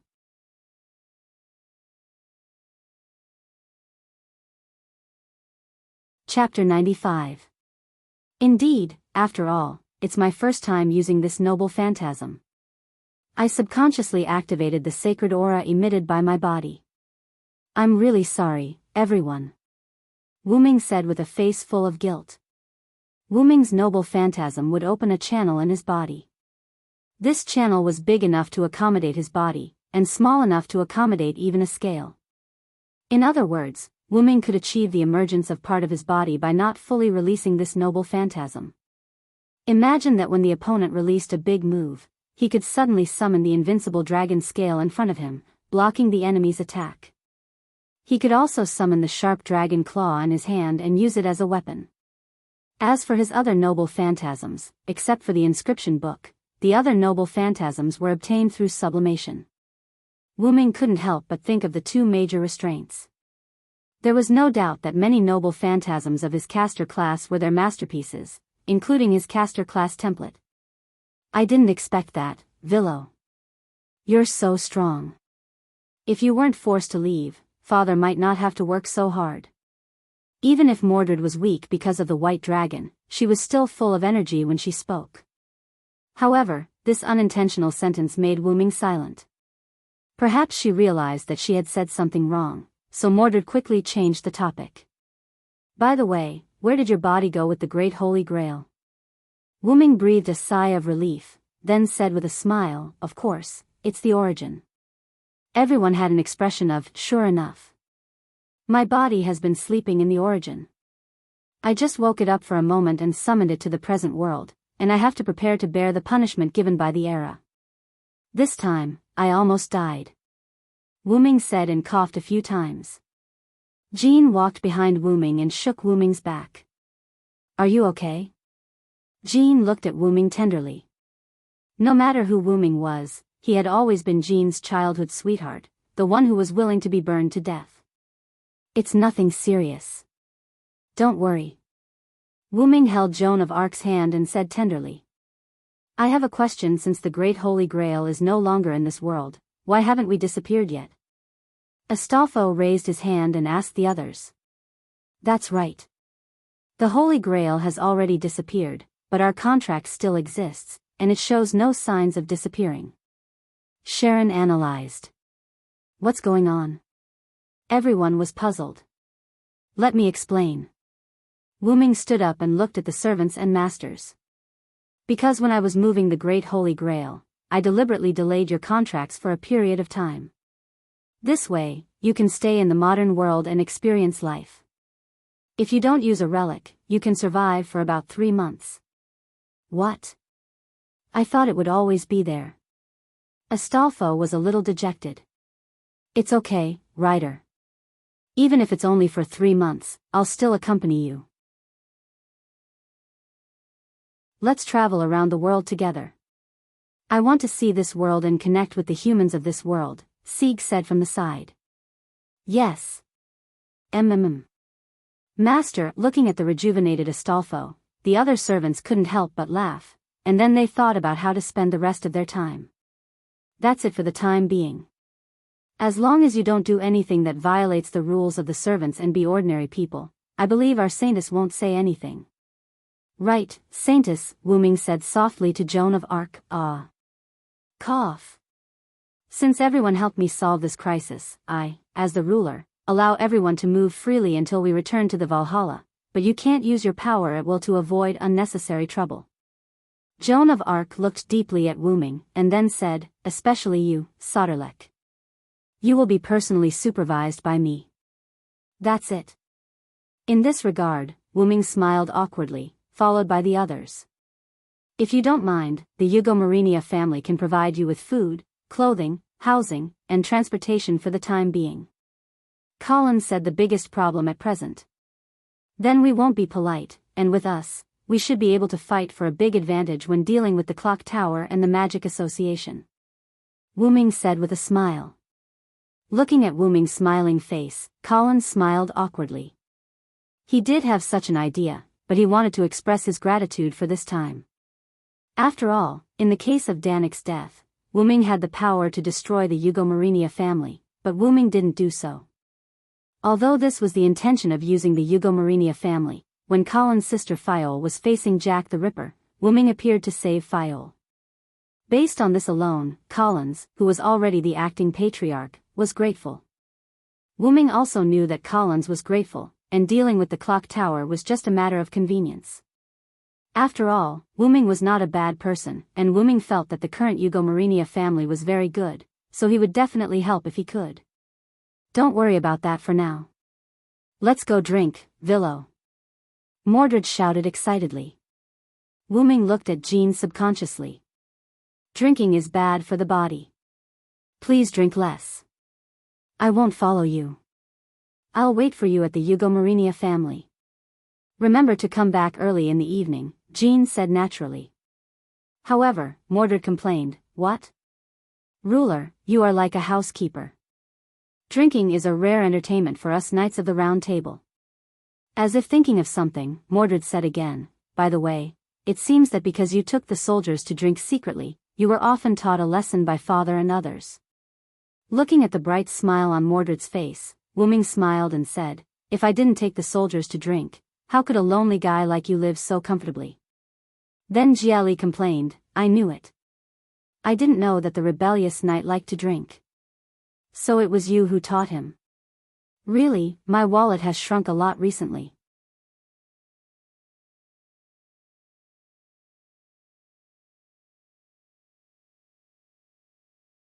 Chapter 96. Because of the mysterious arrival, nearly 3 months had passed since the world was in turmoil. From that day on, Wu Ming accompanied Collins to the Time Tower. Because Wu Ming didn't deliberately hide his power, he deliberately released a trace of his power, causing a sensation in the Time Tower. After all, he was a top heroic spirit that could cause a higher level of mystery to descend. Not only did the 12 monarchs of the Time Tower appear together, but even the Marshal of the Demon Path, Kitty Zelik Shobin Ogu, invited Wu Ming to his office and had a secret conversation with only the two of them. After almost an hour of secret conversation, Kishua Zelrich Subian Ogu indicated that as long as Cowles, the head of the family, could become a student of the clock tower, it could offset the crime of the Eugomarinia family. Of course, Wu Ming also gave Kitty Zelik Shobin Ogu something special, which made the Time Tower and the Magic Association not dissatisfied with forgiving the Eugomarinia family so easily. Wu Ming's evaluation of him, a cunning old fox. At that time, Zelik said, after all, Hyunryong Sama gave me a good gift, so let's leave it at that for the time being. Wu Ming was speechless. He dared to say that the gift to the Magic Association was his own. In fact, no one would dare to say anything even if that was the case. Kitty Zelik Shobin Ogu was beyond human standards. On this day, 3 months later, in a villa provided by Eugomarinia in France for Wu Ming. Wu Ming sat on a stone in the yard with his hands on his knees and meditated for a long time. First, Wu Ming's former saber rank limited the progress of meditation. Second, the body of a servant was not suitable for cultivation. After all, this was a degraded version of a heroic spirit. Its attributes were fixed, and even if it cultivated, it would not increase in the slightest. But for Wu Ming, there was a benefit. After Wu Ming summoned his main body, Wu Ming found that his main body had an indescribable feeling. Wu Ming felt that because the limiter temporarily disappeared when he summoned the main body, all the training that Wu Ming got from the servant body returned to the main body. Although there would not be an actual increase in strength, there was a familiar feeling. Even if he trained again, it would only take a short period of time for him to integrate everything that Wu Ming had experienced, trained, and obtained in the servant's body, including the relic. The existence of the relic was the most powerful thing that Wu Ming had obtained. Wu Ming's noble phantoms were different from Wu Ming's noble phantoms when he was a servant. There was no level restriction. In other words, Wu Ming's noble phantoms were a special item called noble phantoms. It was much more powerful than the servant's noble phantoms. Because of this, Wu Ming would pick up the daily meditation that he abandoned when he was using the servant's body. Well, actually, Wu Ming's injuries hadn't healed yet. He was also recuperating. After a while, Wu Ming took a deep breath, and a turbid gas was expelled from Wu Ming's body. Wu Ming opened his eyes and frowned as he looked at the gas that was about to dissipate. Wu Ming used magic to draw a symbol in the air. In an instant, flames ignited out of thin air and burned the turbid gas. After all, it was a magical gas that had been eroded by the power of the era. It was not good to leave it in the real world. Therefore, every time Wu Ming expelled such a gas, he would use the Lune magic to burn it out. I didn't expect the power of the era to be so terrifying. I can't imagine what kind of terrifying attack I would have suffered if I didn't adapt to time and space.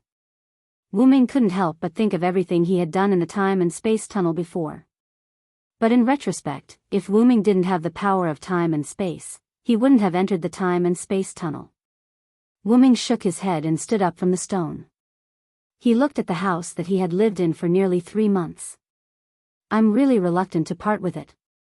What's there to be reluctant to part with? A girl came in from the gate. She had almost the same appearance as Jean d'Arc, but Wu Ming found that this was not Jean d'Arc. It's nothing. Did school end so early today? Letitia. Yes, this girl who looked almost the same as Jean d'Arc was the French girl, Letitia, who was possessed by Jean d'Arc. After the end of the Holy Grail War, in order to facilitate the girl possessed by Jean d'Arc, Cowles specially gave a private villa in France of Hugo Marinia to Wu Ming and Jean d'Arc. It provided for the two of them to live in these 3 months. Letitia, on the other hand, would take leave from school every day and return to this villa. In this way, Jean d'Arc stayed in Letitia's body during the day, enjoying the fun of being a student, and returned to the villa at night to live with Wu Ming. Of course, they slept in separate rooms. After all, the two were still friends and not lovers. Wu Ming, on the other hand, had a very comfortable recovery for 3 months. He quietly lived the life of an ordinary person and recovered from the damage caused by the era.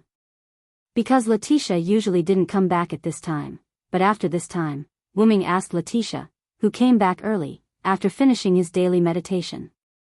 The Holy Virgin wanted to come back to spend these last days with you, so I came back early to give you more time to get together. Letitia smiled sweetly and explained to Wu Ming. Speaking of which, time really flies. 3 months have passed in the blink of an eye. Wu Ming sighed. Then, with a flash of light, Letitia turned into Jean d'Arc. Speaking of which, even I, the ruler of the Holy Grail War, find it a bit unbelievable. The Great Holy Grail has disappeared. Does this mean that the Holy Grail War is over? Jean d'Arc and Wu Ming walked into the villa together. Jean d'Arc said.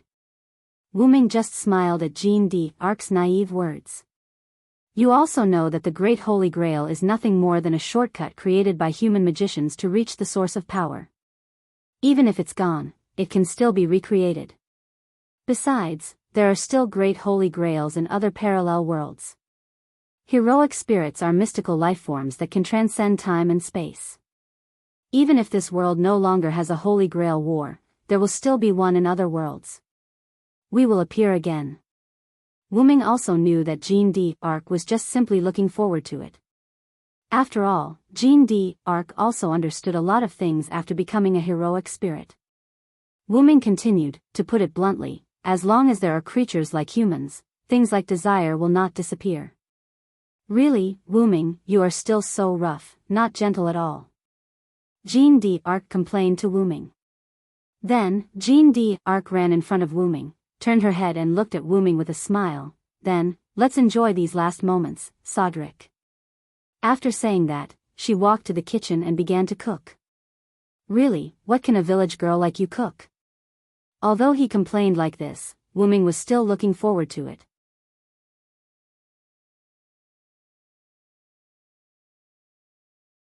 Chapter 97. The next day, the servants that the Magic Association was afraid of disappeared collectively on this day. After all, this kind of uncontrollable power was still very feared by some of the higher-ups of the Magic Association. Early in the morning, Wu Ming and Jean sat at the dining table, eating breakfast made by Letitia. Because Joan of Arc once messed up breakfast, Letitia had no choice but to make it. Jean looked at Wu Ming, who had been smiling, and said with a red face, "Really, I wasn't familiar with the kitchen at that time. It was an accident." However, Wu Ming said with a happy face, "Yes, yes." Later, breakfast ended with Wu Ming's happy and Jean's complaints. After breakfast, Wu Ming didn't meditate, and Jean didn't go to school. The two walked slowly on the road, looking at the scenery that they were already familiar with.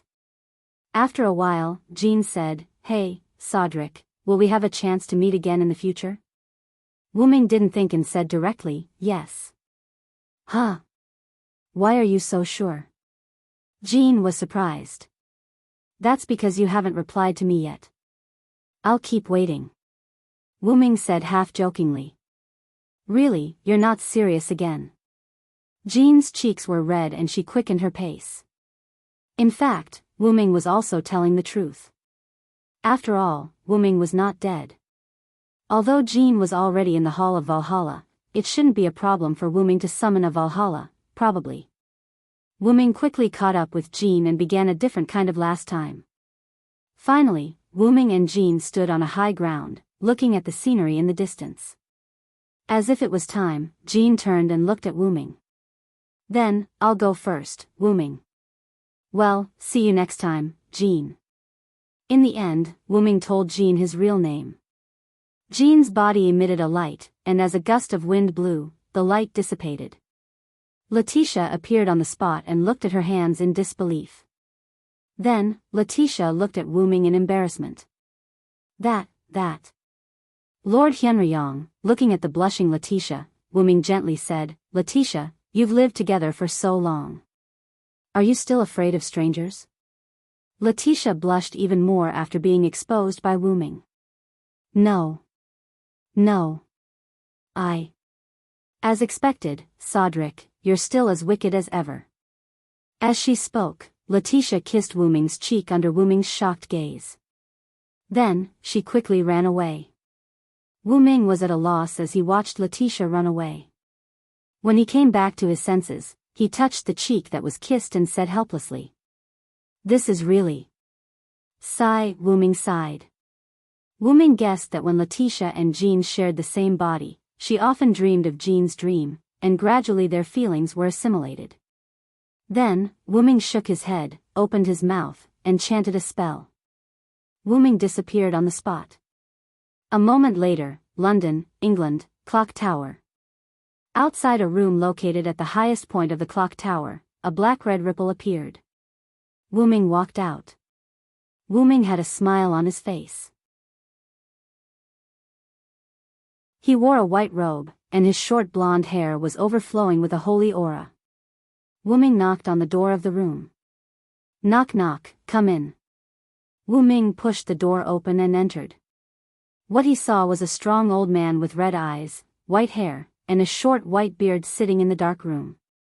"Oh, it's the virtuous dragon. Have the other servants returned to their seats?" Demonic Marshal Kitty Zelrich Subian Augustus asked. Wu Ming elegantly sat on the sofa, picked up the tea that had been prepared on the table, and took a sip. "Of course, I provided them with magic power and contract for only 3 months. Once the contract is broken, unless the servant's master is a true ancestor like you, it is impossible for them to continue to stay in the modern world." That's right, as the leader of the highest level of the Magic Association, the demonic path Marshal Keshua Zelrich Subian Augustus was a true ancestor. Ha, that's all in the past, who told me to lose to Zhu Yu?" Zelik said with a laugh, not angry because of Wu Ming's words. "Zhu Yu, everyone's Zhu Yu Brunstad. She is the Moon King, equivalent to the Moon's suppression power. Zhu Yu was the first and strongest true ancestor in the world of the Moon, so she was the origin of true ancestors and death apostles. Although Zelrich claimed that he had lost to the ancestor Zhu Yu, the truth was that the two of them were tied. Zhu Yu's body was destroyed by Zelik, but before Zhu Yu's body was destroyed by Zelik, she turned Zelik into a death apostle. Thus, Kishia Zelik Augustus became one of the 27 death apostles. However, the great Holy Grail did fall into your hands. Zelik narrowed his eyes and said with a smile. In response, Wuming laughed. That is the third method. Even I, who is called Hyunryong, can't help but want to study it. Yes, although the great Holy Grail was taken away by Wuming to the origin, it was still under Wuming's protection and had not been assimilated by the origin. Wuming wanted to use the power of the origin to analyze the third method, and then master this power. Wuming took another sip of tea, then looked at Zelik and asked, "So, what do you want me to do, Kishia Zelik Augustus?" During the hour of Wuming and Zelika's secret conversation, the two of them sparred in this narrow room. Zelik used a second spell, so the two of them did not destroy the room because of their sparring. Because neither of them used their full strength, Wuming barely won against Zelik by one move. As an old man who had lived for hundreds of years, the victory of the battle was not important. Zelik made a request in exchange for the right to bail out the Yugomarinia family. Of course, Wuming did not agree, but Zelik gave Wuming an auxiliary magic dress in exchange for a second spell, and after a moment of consideration, Wuming agreed. The premise was that it could not be something that was harmful to Wuming. Zelik said at that time, "Even if I wanted to harm you, it is impossible. After all, you are the teacher of the ancient king, the descendant of Tiamat, the most mysterious dragon." But only Wuming himself knew that he was not strong enough to be compared to the creator of the Sumer pantheon, Tiamat. But after all, Zelik was the product of the second method in exchange, so Wuming had to think about it. After all, the 5 great spells of the shaped moon world were one of the most mysterious. As the second method was of the same origin as the third method, it would be of great help in analyzing the third method. Wuming asked Zelik to provide a magic dress with a powerful analysis ability. Zelik was a little puzzled. Even if it was a magic dress made by the second method, it should not be of much use to someone of Wuming's level. However, as a willful request of a partner, Zelik said that he had to add one more rule, which was that his request must be the first factor of action. Wuming said that as long as it was something he could do, he would try his best to do it as soon as possible. In this way, the two of them sat politely, drinking tea and chatting happily 3 months later. I want to invite you to a parallel world.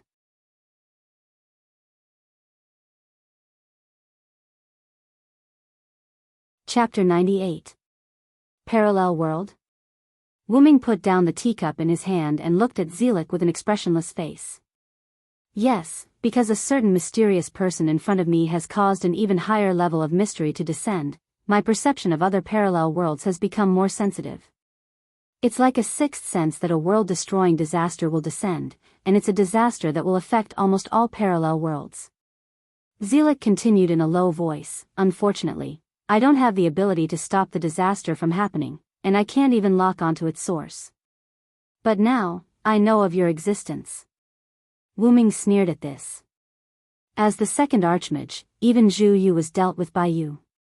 How can you not have a way to deal with this disaster that affects other parallel worlds? Wuming did not doubt Zelika's judgment that was similar to a sixth sense.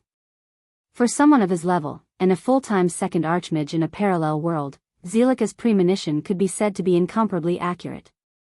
Zelik was not angered by Wuming's sarcasm. He smiled and said, "Because I already know that I can't deal with this disaster by myself." Wuming thought for a moment and asked, "Is it because you went to other parallel worlds to try to deal with this disaster, but you found that you couldn't do anything to solve it, Zelik?" Zelik nodded and said, "That's right. I solved many things that I thought were the source of the disaster, but I found that my perception of other parallel worlds was still on the verge of destruction. So, I came to find you. As an additional servant in this Holy Grail war, not only did you follow the Red Team's saber and summon her on your own, you also had many different identities throughout history. If it wasn't for the fact that I've talked to some heroic spirits before, I would even suspect that you were the one who played almost every role in history." Of course, Wuming also knew that Zelik was joking at the end, so he did not say anything about it. "Most importantly, you seem to have said that you didn't die." Wuming poured himself another cup of tea, then asked, "So, you think I can solve this crisis? Zelik shook his head, then said, of course not. Although I still don't know who solved this crisis, I can feel that that person has an unusual relationship with the heroic spirits. Zelik stood up and walked to a storage cabinet.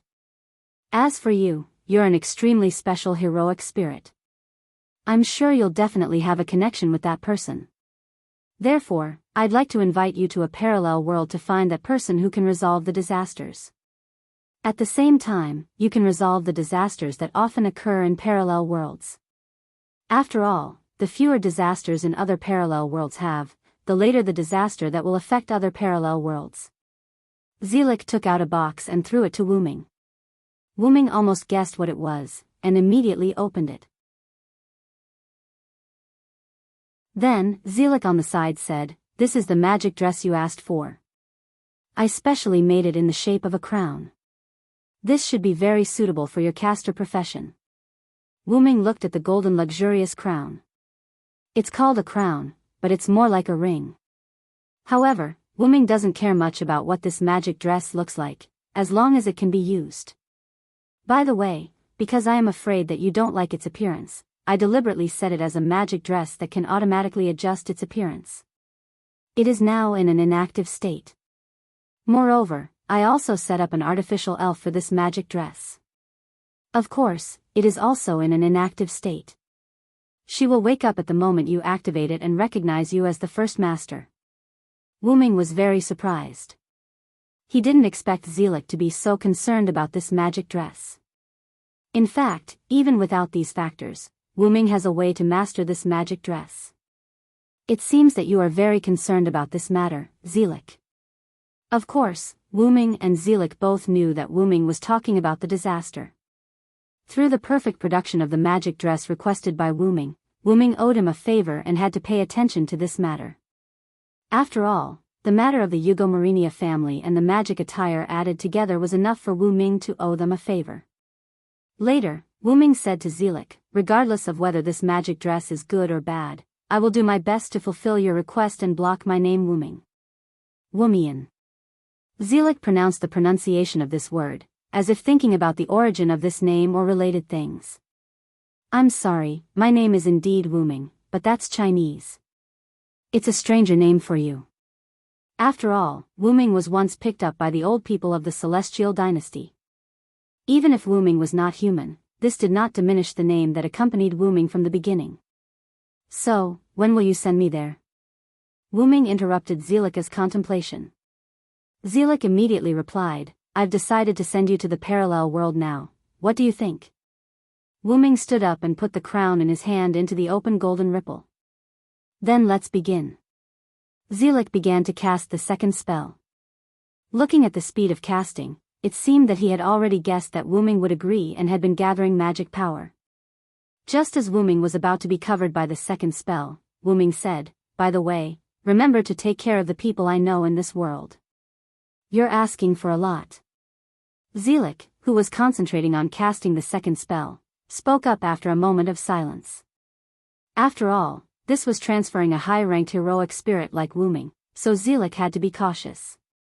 However, an accident still happened. The era had left a deep impact on Wuming. When he left this era, the era shifted to his destination. Oh no. Zelik was shocked. Wumian.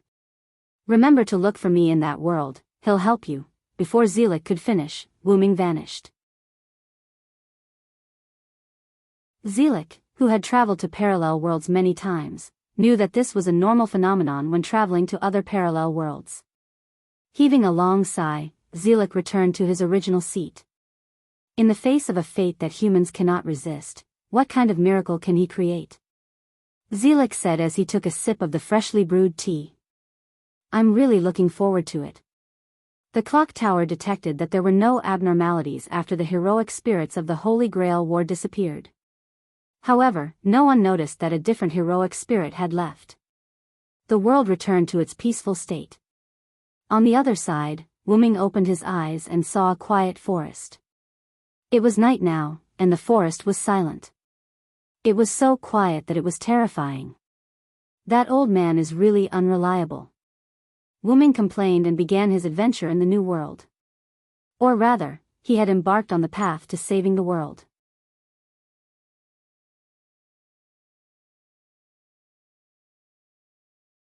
Chapter 99. Wu-ming thought and walked in a random direction. After a while, Wu-ming saw a small town through the forest. As the name implied, the town was not large. It was the kind of town that could be seen at a glance. Moreover, Wu-ming also found a lot of magical power in the center of the town. Obviously there was a small spiritual vein. Although it was not a lot for Wu-ming, it was likely to be a gathering place for a human family. Enchantments? Wu-ming clearly sensed that there were multiple enchantments in this town. Interesting. Wu-ming kept smiling and walked toward the seemingly ordinary town. Just when Wu-ming just walked to the edge of the town, a huge magical power erupted. A large amount of black mud, starting from the center of the town, continued to rotate and expand, like a storm of death, slowly sweeping the town. Wu-ming sensed that the magicians in the town were basically dead in this storm of death. At the same time, the barrier was also broken. At that moment, a strange power covered Wu-ming. Wu-ming looked in a certain direction with some surprise. Contract? Wu-ming frowned, then began to move quickly in the air. Several Lune runes representing suppression appeared, and with a lot of magical power from Wu-ming, a large number of Lune runes instantly covered the storm of death. In an instant, the black mud was suppressed and formed a black sphere. Black hole.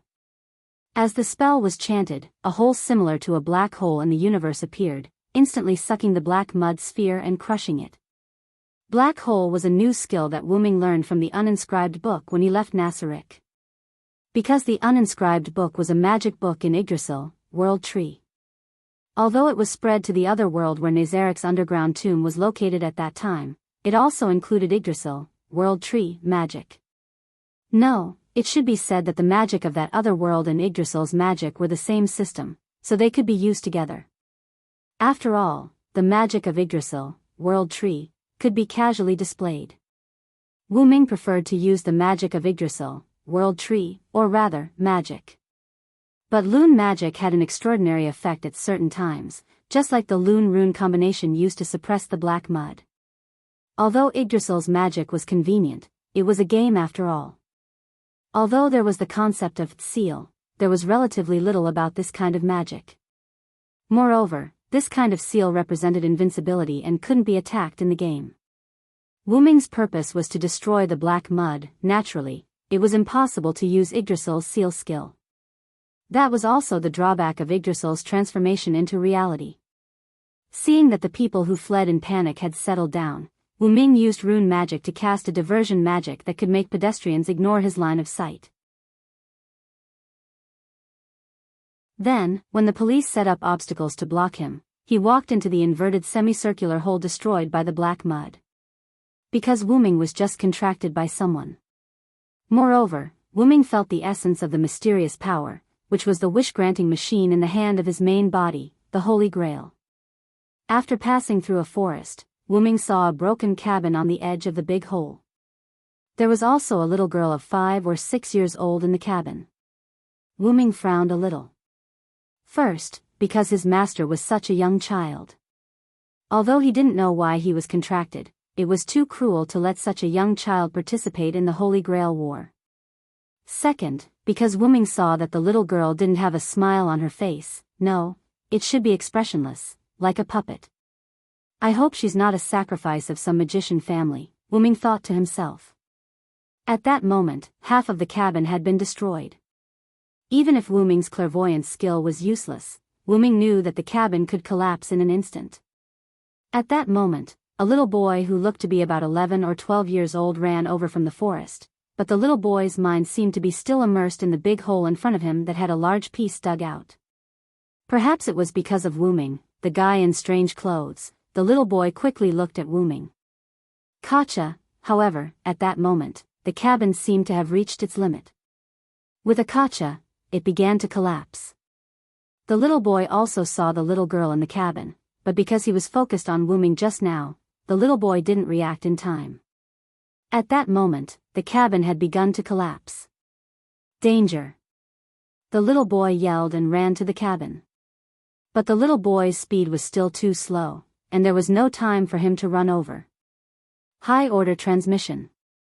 At that moment, with a spell, Wu-Ming instantly appeared beside the little girl. The little girl seemed to have just reacted. She tilted her head and unconsciously opened her mouth as she stared blankly at Wu-Ming. Wu-Ming instantly picked up the little girl, chanted the spell again, and appeared in the same place. At that moment, the cabin completely collapsed, and the little boy who was running to the cabin also stopped. Is this magic? The little boy said with some surprise. Wu-Ming glanced at the little boy with a smile, then smiled at the little girl in his arms and said, "Are you okay, master?" The little girl looked at Wu-Ming with some doubts. She didn't seem to understand the word master. Then she shook her head and said, "Other than my mother, this is the first time someone hugged me." Wu-Ming smiled. Even if the little girl was a victim of the magician family, she was a pure child who was not contaminated by the magician. "So, how about this hug?" Wu-Ming asked the little girl with a gentle smile. The little girl grabbed Wu-Ming's clothes, rubbed it, and said after a while, "It's very warm." Wu-Ming's smile was even brighter, touched the little girl's head, and said, "So, how about sleeping for a while?" Wu-Ming began to release his sacred aura. The little girl looked at Wu-Ming, nodded her head, lay in Wu-Ming's arms, and began to sleep. From the perspective of the little boy next to him, the big brother in front of him was exuding a faint golden halo, and the little boy was also affected by this halo. At this moment, he felt sleepy. Wu-Ming's caster-level skill, Sacred Aura A, was not simply the ability to bewitch people. He also had this similar effect to warm the atmosphere, make people sleepy, act as a heat source, dispel evil, repair, and other similar effects. At this moment, Wu-Ming was using the warm effect to make people sleepy, and the golden halo was because Wu-Ming didn't deliberately hide it. After all, the little boy in front of him knew magic, and he also saw a series of miraculous actions, so there was no need to hide it at all. For the sake of the little boy who knew how to help others, Wu-Ming had a good impression of him. At this moment, an uncle who was about 30 years old rushed to the little boy at an unimaginable speed, grabbed him, and then began to retreat at a speed that ordinary people couldn't reach. However, that was a speed that ordinary people couldn't reach. It was simply a joke for a servant, a heroic spirit's clone. In prison, Wu-Ming used a very common restriction magic in Yggdrasil. He easily froze the uncle's body. "Then, can you explain to me what's going on? This is Mr. Magician."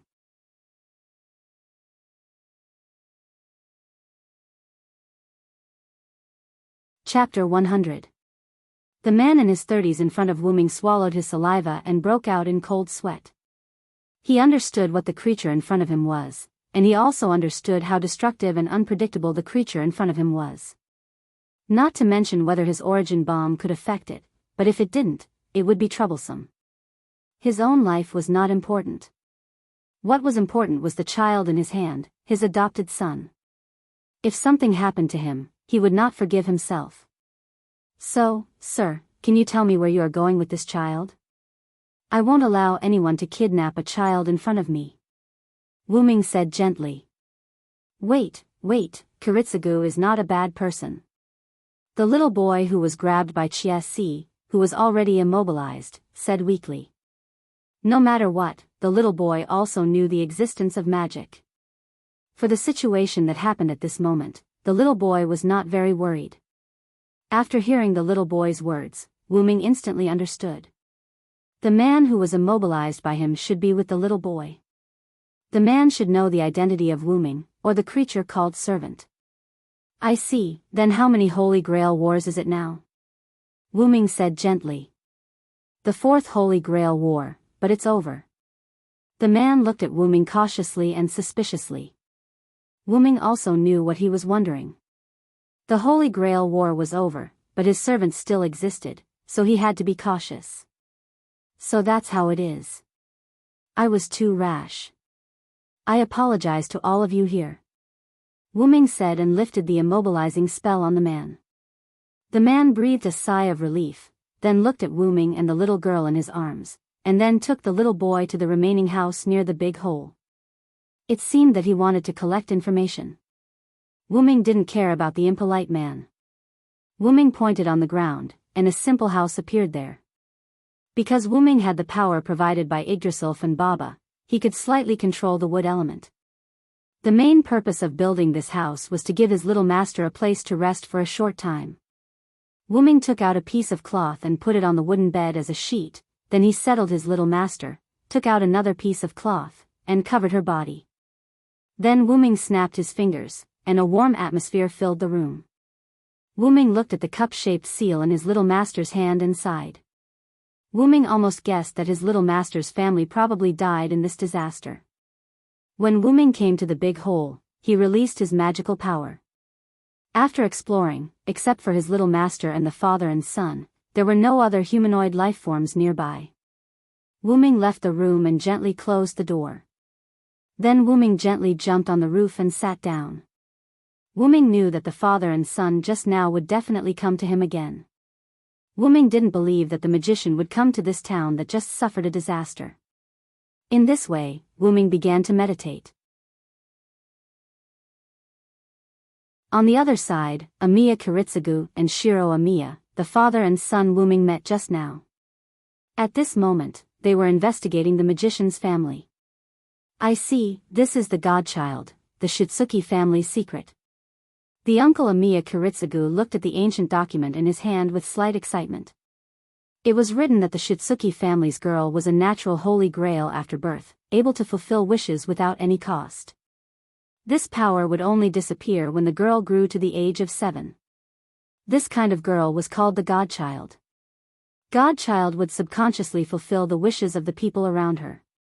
In order to not let the children of the Shitsuki family be overwhelmed by these wishes, every time a girl of the Shitsuki family was born, the Shitsuki family would set up a barrier for the godchild. In the barrier, no one except the mother could enter.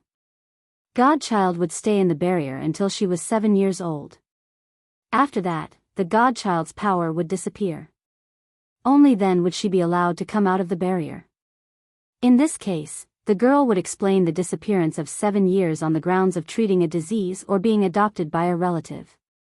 Kiritsugu, it says here, this generation's godchild, if the wish machine wants to fulfill the wish of saving the world, her soul will be imprisoned by the world forever. Shiro Amiya was a little surprised. After all, the soul would be imprisoned by the world forever. He really couldn't imagine how painful it would be. Ah, yes.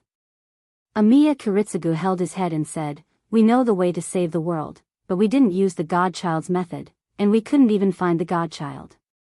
Shiro Amiya looked at Amiya Kiritsugu with some surprise, as if wondering why he could say such a thing. Yes. Amiya Kiritsugu raised his head and looked at Shiro Amiya as if he had found a target. Shiro, the little girl next to the servant must be the godchild. Shiro Amiya was puzzled. Kiritsugu, what do you mean? Find it, negotiate with it, and first find out what its real name is. Amiya Kiritsugu stood up and walked out of the room. Shiro Amiya also put down the book and quickly ran out. Remember, Shiro, the servant is a degraded version of the heroic spirit. Every heroic spirit was once a hero. The so-called hero is the kind of guy who has no feelings of ordinary people. They are all tools of heroic beliefs. Except for the command curse, nothing can control them. Kiritsugu looked at the wooden house that appeared out of thin air and continued to say to Shiro Amiya, from the series of actions just now, it can be seen that he is the kind of servant with the order attribute who will not kill for no reason. Generally, as long as you don't touch their taboo, you will be fine. Shiro Amiya looked at Amiya Kiritsugu, looked at his somewhat scary eyes, and nodded. Wu-ming opened his eyes and looked at the father and son who came to this side and smiled. Then, Wu-ming, Amiya Kiritsugu, and Shiro Amiya exchanged names. Then, Wu-ming learned about the situation of his master from Amiya Kiritsugu. Oh, godchild. Wu-ming thought. Amiya Kiritsugu and Shiro Amiya stood opposite Wu-ming. Yes, in order to protect the last orphan of the Shitsuki family, we want to protect her. Even if you are a servant and have been instilled with the knowledge of this era, you can't better protect her in human society. How about we cooperate? Amiya Kiritsugu looked at Wu Ming with a blank expression. Wu Ming laughed. I'm sorry, I didn't mean to laugh at you. For magicians, my master is a rare universal wishing machine. I really can't think of anyone who wants to protect her. Then, Wu Ming looked at Amiya Kiritsugu, who was still calm, and Shiro Amiya, who was looking at Amiya Kiritsugu with a worried face, and said, well, then I accept your protection. I hope you don't let me lose hope, Amiya Kiritsugu-san. Wu Ming stretched out his hand and expressed a happy cooperation. Ah, happy working with you, Vumian.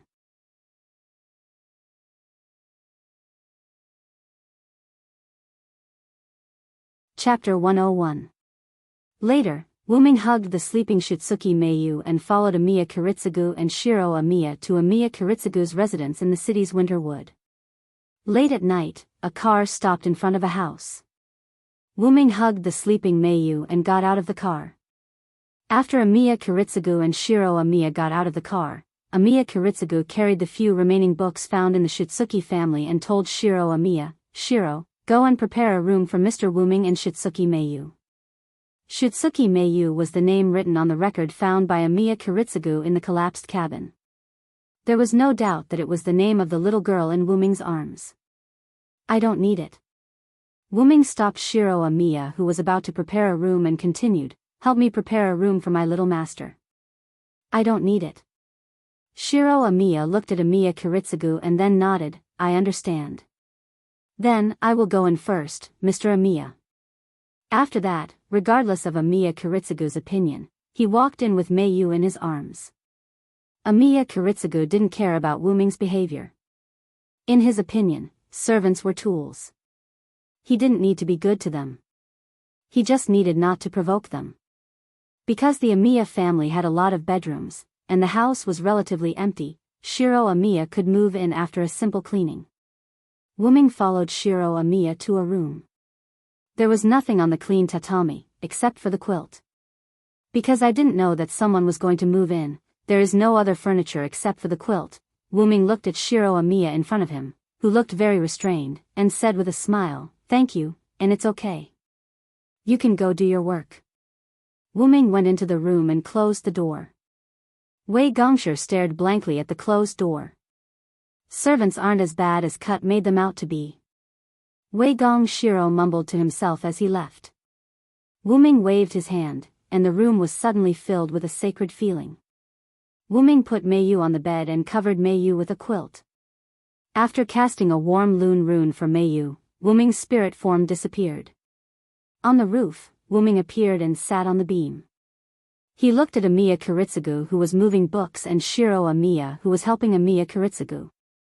Wu Ming turned his gaze and looked at the bright moonlight in the sky. He began to organize the information he got. First, the contract between Wu Ming and Meiyu was not initiated by Meiyu, but after the enchantment was destroyed, the people's desire to be saved was conveyed to Meiyu. It happened that Wu Ming, a servant, was nearby, so Meiyu passively signed a contract with Wu Ming. In fact, even if there was no contract, Wu Ming would have erased the Black Storm mud. Not only because Wu Ming promised Gem Wing Zelik that he would do his best to save the world, but also because of Wu Ming's own will. As a former human, Wu Ming didn't want to see a disaster happen. If possible, Wu Ming would still help humans. And Wu Ming didn't play any word games. Whether it was to protect the world, or save the world, Wu Ming would do it. Second, the Fourth Holy Grail War in this world ended not long ago. According to Amiya Kiritsugu, the Fourth Holy Grail War had ended almost 5 years ago. Amiya Kiritsugu was not a participant in the Fourth Holy Grail War, but Amiya Kiritsugu was a good friend of one of the masters. According to Amiya Kiritsugu, 2 of the 3 masters who held the Holy Grail War had died, including his good friend. At the end of the Fourth Holy Grail War, the Winter Wood, which was located at the place where the Holy Grail War was held, suffered a large-scale destruction. Shiro Amiya was Amiya Kiritsugu's adopted son in that war. Moreover, this world had been prophesied that humans would eventually be destroyed. Destruction, will it be because of this world? Is my little master the human who has many connections with the heroic spirits? Wuming thought. After thinking for a moment, Wuming shook his head, and his spirit form disappeared. Just like that, Wuming's first night in this world passed. The next morning, before dawn, the people of Winterwood City were still asleep. Wuming appeared in the courtyard in his spirit form and stretched. Sure enough, the body that is used to sleep is not adapted to the body in spirit form. That's right, Wuming was not dead after all, he was a different kind of heroic spirit. In addition, Wuming had lived a normal human life in France. In other words, every night, Wuming would go to bed and sleep. Although Wuming could not sleep as a servant, it was a bit difficult for a servant who was used to sleeping. Therefore, Wuming directly removed his spirit form. Let's go and prepare Master's toiletries first. She probably hasn't woken up yet. With that, Wuming walked out of the Amiya mansion. A moment later, Wuming came back with a series of toiletries for young girls. Wuming walked to the door of the room that Shiro Amiya prepared for Mayu and stopped. It seems that children of this age can't take care of themselves. As he said that, Wuming walked in another direction. A moment later, Wuming came back with a basin of hot water and a wet towel. Knock knock. Wuming knocked on the door, then pushed the door open and walked in. In this room full of sacred atmosphere, Mayu sat on the bed, the lower half of her body covered with a quilt. Because Mayu fell asleep after meeting Wuming, Mayu's clothes were still the same as before. It was a gorgeous dress similar to a witch's costume, and Mayu had a flower-shaped hair ornament on her head. Masked. Looking at that expressionless face and cold red eyes, Wuming felt a tinge of heartache. Mayu, why are you awake so early? With that, Wuming walked slowly to Mayu's side, squatted down, put the things in his hands aside, and looked at Mayu. Children shouldn't wake up so early, you need to sleep well. Wuming patted Mayu's head. Mayu's face showed a hint of confusion, as if she was wondering why he patted her head. I couldn't sleep, so I woke up, Mayu said after a while. Wuming smiled sweetly at Mayu. Is that so? Then let's wash up. Then, with Wuming's help, Mayu successfully finished washing up. Then, Wuming brought Mayu to the edge outside. Mayu, sit here for a while, I'll prepare food for you. Mayu looked at the edge made of wooden planks, then looked at Wuming, and nodded. Mayu hugged a cloth ball and sat down steadily. Wuming then started to go to the Amiya family's kitchen. But at this moment, Wuming stopped and looked back at Mayu. Wuming found that Mayu was just sitting there in a daze. Wuming frowned, and then a loon rune appeared in the air, and a few cute little fairies appeared beside Wuming. This was a loon magic to summon a familiar. Then, the little fairies flew to Mayu's side. Mayu looked at the little fairies in surprise, then looked at Wuming. In response, Wuming only smiled. Then, he left the room and went to the kitchen. Seeing Wuming's back disappear around the corner, Mayu turned her gaze and looked curiously at the cute little fairies, and the corner of her mouth curved up slightly.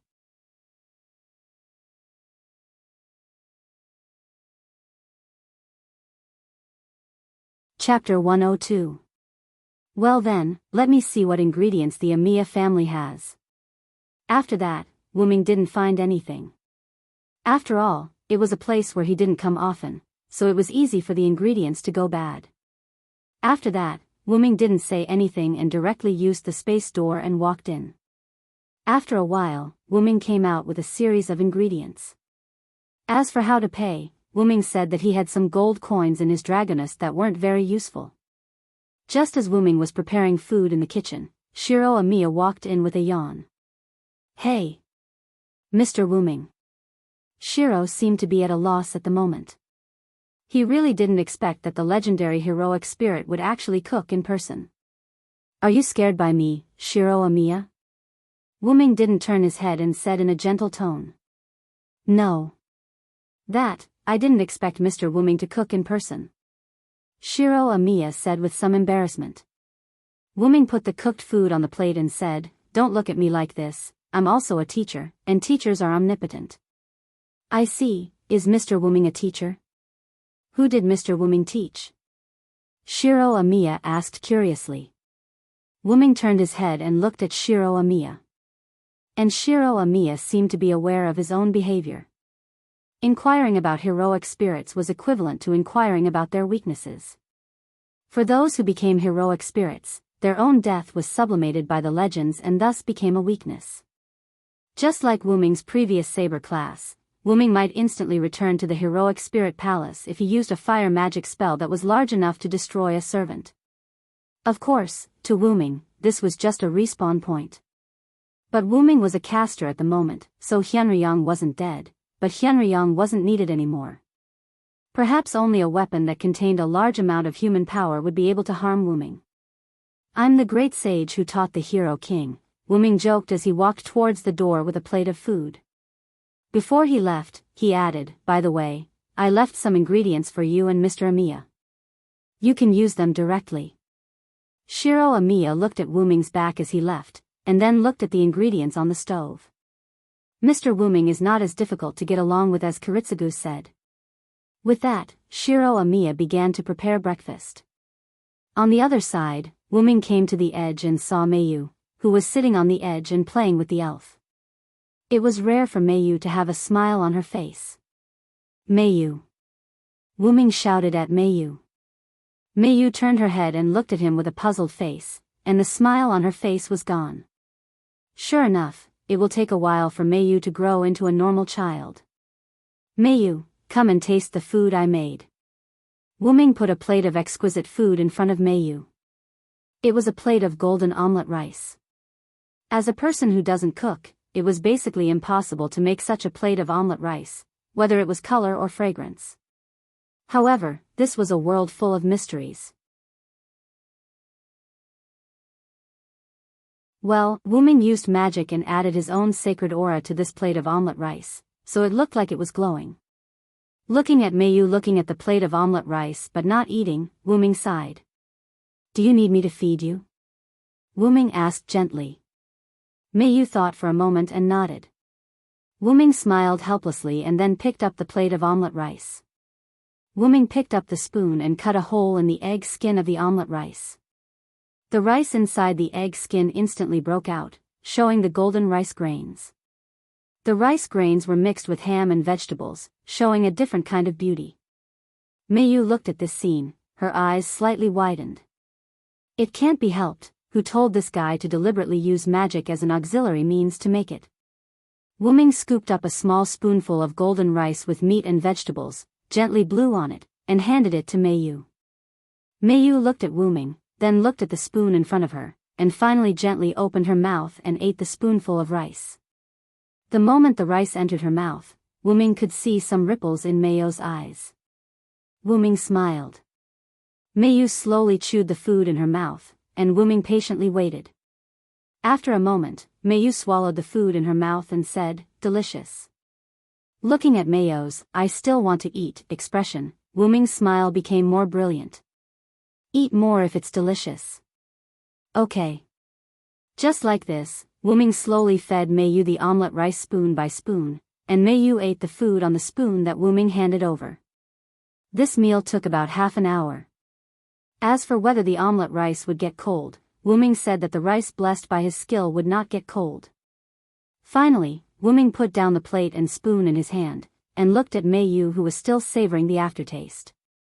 Coincidentally, there was a grain of rice hanging on the corner of Mayu's mouth. Wuming reached out to remove the grain of rice, but just as Wuming used a finger to pick up the rice, Mayu opened her mouth and ate the grain of rice. Wuming smiled awkwardly. Because, at this moment, his finger was still in Mayu's mouth. After pulling his finger out of Mayu's mouth, Wuming awkwardly looked at the finger that was covered with Mayu's saliva. Wash it off? Isn't that disdaining Mayu for being dirty? Don't wash it off. Then why do I keep this finger covered with saliva? At this moment, Shiro Amiya came out from the corner. Mr. Wuming, I prepared some miso soup for you and Shoayu. Shiro Amiya put 2 bowls of soup in front of Wuming and Mayu. Thank you very much. Wuming politely said, and then began to drink. Mayu looked at Wuming pick up the miso soup, and also picked it up. After Wuming finished drinking, he put down the bowl and commented, "Not bad, you really are a good seedling to be the court's husband." Shiro Amiya smiled awkwardly. After all, it was a joke, not a serious one. "It's not as good as the previous egg dumpling rice," Mayu suddenly said. Is that so? I'm sorry, I'll work harder next time." Shiro Amiya was a little embarrassed. After the two finished drinking, Shiro Amiya packed up the cutlery including Wuming's egg dumpling rice and left. "You can't be so rude, Mayu," Wuming taught Mayu. "But, it's really not as good as the egg dumpling rice." Mayu tilted her head and said innocently. Wuming was a little helpless. He knew that Mayu now lacked the emotions of a normal human. This kind of situation could not be solved by magic. It was better to let nature take its course. Wuming patted Mayu's head and said, "You're right, but you still have a lot to learn. Remember not to define something too early." "I know, big brother." Mayu nodded. At this time, Wuming just remembered that he did not tell Mayu his name. After all, the two just met last night, after which Mayu fell asleep and did not wake up until this morning. At this moment, Mayu, who did not cry or make a fuss, was considered very good among her peers. "I'm sorry, it's my negligence not to tell you my name. My name is Wuming." "Wuming. My name is Shitsuki Mayu." Nice to meet you." "Nice to meet you." "Nice trip."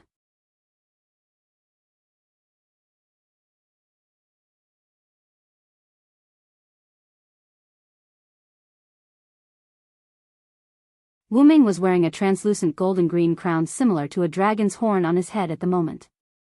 This crown was the high-level magic headwear that Zelik made for Wuming with the second method, golden-green stone. Wuming couldn't help but recall that moment. After Wuming came to this world, he couldn't wait to use this magic dress. In the forest, after Wuming activated golden-green stone, the original ordinary ring turned into a golden-green crown similar to a dragon's horn, floating in front of Wuming. "Nice to meet you, Master. I am your special magic dress, golden green stone, Kalas Ballet." Listening to this emotionless female voice, Wuming felt a little uncomfortable. After all, Wuming hoped that the artificial elf in his magic dress could be more lively. After all, Wuming didn't think of using it as a prop, but as a partner.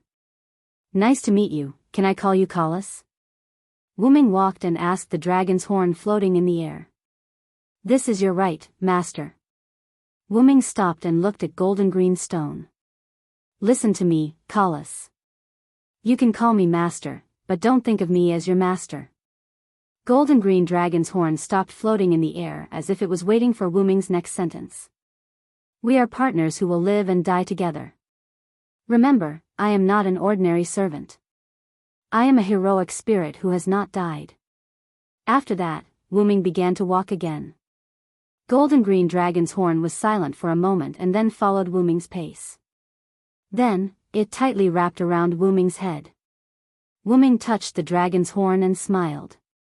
Then Wuming used concealment magic to temporarily hide it. Feeling someone pulling his hand, Wuming came back to his senses and looked at Mayu beside him. "What's wrong, Mayu?" Wuming asked Mayu. Mayu pointed in a direction and said, "That one." Wuming looked at the direction Mayu pointed. A restaurant with an omelette appeared in front of Wuming's eyes. Wuming instantly knew what Mayu was thinking. Wuming smiled happily, then squatted down and said, "Have you just eaten, you little greedy cat?" Then, he scratched Mayu's nose with his finger. Mayu was a little panicked. She covered her little nose and looked at Wuming blankly. Looking at such a cute Mayu, Wuming smiled even more brightly. "Let's come here after we buy clothes, okay?" Wuming asked softly. "Okay." Mayu nodded and then grabbed Wuming's hand again. Wuming stood up and looked at Shiro Amiya behind him. "Amiya, come later, it's my treat."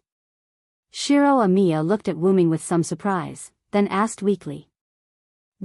How did Mr. Wuming pay?" Shiro Amiya just remembered that Wuming, as a follower, had no money, so how did he buy those ingredients?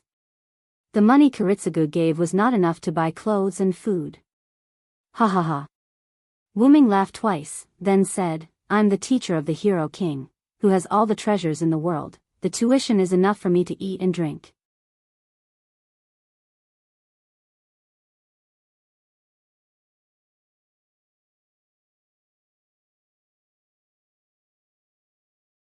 Chapter 104. Wu-ming brought Meiyu and Shiro Amiya out of the department store. The three of them did not have anything in their hands as they were all kept by Wu-ming in his Dragonist relic. Wu-ming brought Meiyu and Shiro Amiya to the restaurant that they came across earlier. After ordering a portion of omelette each for Meiyu and Shiro Amiya, Wu-ming brought the two of them to a seat. After a while, the waiter served the omelette. Due to Wu-ming's actions, Shiro Amiya was not reserved around Wu-ming. He picked up the spoon and said, I'm going to eat. Then, he began to enjoy the meal. On the other hand, Meiyu kept looking at Wu-ming as if to say, why aren't you feeding me yet? Wu-ming smiled and shook his head helplessly. Then, he said, remember to eat by yourself in the future. Don't always let others feed you. Okay. Meiyu nodded and looked at Wu-ming with anticipation. Then, Wu-ming picked up the plate of omelette, picked up the spoon, and cut open the egg. Then, he began to feed her just like how he fed Meiyu this morning. Shiro Amiya looked at the heartwarming scene with jealousy in his eyes. When will you be able to feed me the cub? Shiro Amiya seemed to have realized something and shook his head frantically. No, I'm going to be a righteous man. How can I let others feed me? With that thought, he seemed to be motivated and began to eat in big mouthfuls. After Shiro Amiya finished eating, Wu-ming only fed her half of the omelette. Then, under Shiro Amiya's gaze, Wu-ming finished feeding her. Wu-ming picked up a tissue and wiped the corner of Meiyu's mouth. Then, he said, okay, let's go. Okay. Meiyu said calmly. Then, she added, this omelette isn't good. It's not as good as yours. Wu-ming looked at Meiyu who wanted to say something. But, it's very warm. Wu-ming was silent. As a human who could grow up normally, Wu-ming could not imagine what Meiyu, who was almost 6 years old, had experienced in the past 6 years. She was only allowed to see her mother and live in that small house. She was not allowed to read books or understand the outside world. She was not allowed to have feelings for anyone. She was not allowed to do anything. Although this was for the good of Meiyu and the other divine children, it was still a little too cruel. After a while, Wu-ming picked up Meiyu. Meiyu, maybe you don't understand now, but you have to remember that your name is Meiyu. You are no longer Shuoyu. You don't need to bear any responsibility of the Shutsuki family anymore. Because, I am here. After saying this, Wu-ming's aura suddenly changed, as if a god had descended. Meiyu, who was picked up by Wu-ming, opened her big red eyes and looked at Wu-ming. At this moment, Meiyu's eyes were slightly moist. Moreover, Meiyu seemed to feel the feelings conveyed by Wu-ming. Then, Meiyu lay in Wu-ming's arms, closed her eyes, and fell asleep. Before Meiyu fell asleep, Wu-ming vaguely heard a sentence, thank you. Wu-ming suppressed his aura, and then Wu-ming cast a mute magic on Meiyu, and said to Shiro Amiya, let's go, Shiro Amiya. Yes. Yes. Shiro Amiya looked at Wu-ming with some surprise. Now, Shiro Amiya knew why his adoptive father, Amiya Kiritsugu, was so afraid of followers. Soon, Wu-ming carried the sleeping Meiyu, followed by Shiro Amiya, and the three people returned to the Amiya mansion. After Wu-ming settled Meiyu, he followed Shiro Amiya to see Amiya Kiritsugu. As long as I am here, Meiyu will not become the great holy grail. After leaving this sentence, Wu-ming left. Shiro Amiya looked at the gloomy face of Amiya Kiritsugu, and didn't know what to do. Amiya Kiritsugu's face was gloomy. He should have thought that if it was really that Hyunryong, whether it was out of love for humans, or because Meiyu was his master, Wu-ming would protect Meiyu. Then, Amiya Kiritsugu spat out a mouthful of blood, and sat on the ground. Kiritsugu. Shiro Amiya quickly ran to Amiya Kiritsugu's side and helped him up. At this moment, Amiya Kiritsugu's face was even more aged. Hey! Dad! What's wrong with you? Shiro Amiya said anxiously. Amiya Kiritsugu shook his head. He knew that his body couldn't take it anymore.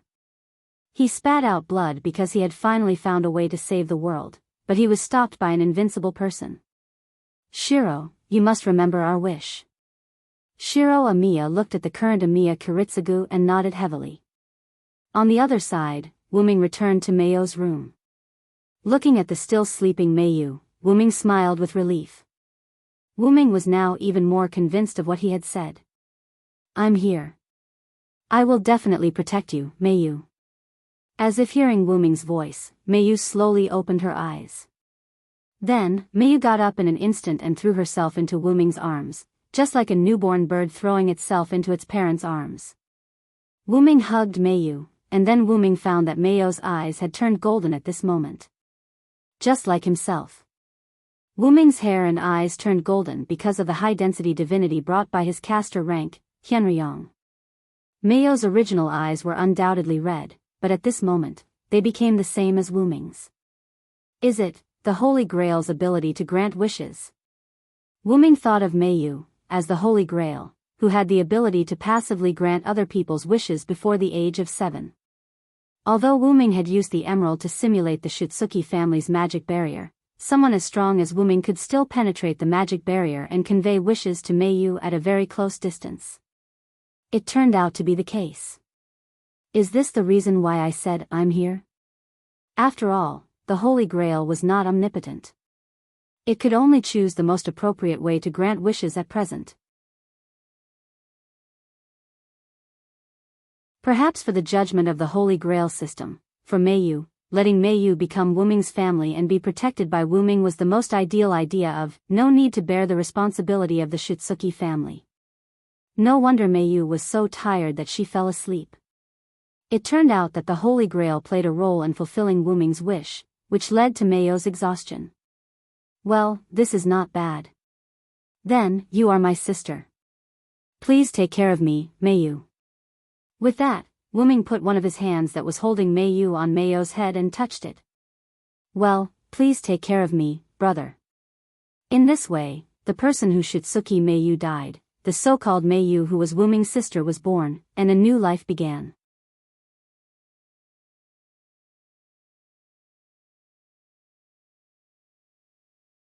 Chapter 105. In the afternoon, a golden-haired, golden-eyed young man walked on the streets of Winterwood City with a smile on his face. Some of the more powerful people in Winterwood City looked at Wuming with shock and relief when they saw Wuming. From time to time, he would stop at a gourmet shop to buy some delicious food. In the end, the young man would always visit the food market. When he walked to a familiar shop, the young man had just reached the door when an uncle who was the store manager walked out and shouted, "Yo, Amiya, you're here to sell food again." Wuming looked at the store manager who greeted him and smiled. "Yes, I have to make my cute sister's favorite omelette rice. As expected, the meat in your shop is still the freshest." The uncle laughed, "Ha ha ha, of course. I've been running this shop in Winterwood City for more than 10 years. The freshness of the meat is one of the best."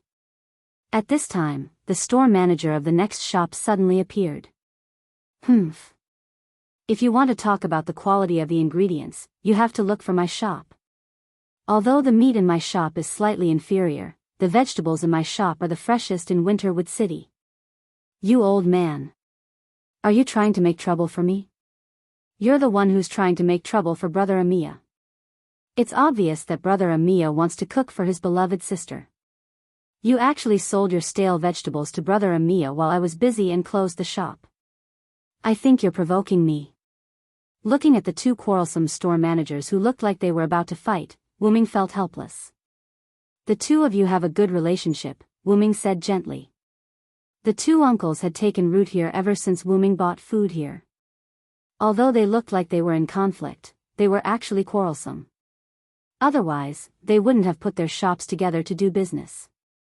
Hearing Wuming's words, the two uncles snorted and then took out the ingredients that they had prepared. "Amiya, this is the best meat that I've carefully selected. I'll sell it to you at the same price as before. Brother Amiya, these are the vegetables that I personally picked. I'm selling them to you at the same price as before. Wu-Ming smiled helplessly, paid the bill, thanked him, and left. Then, the two uncles began to discuss.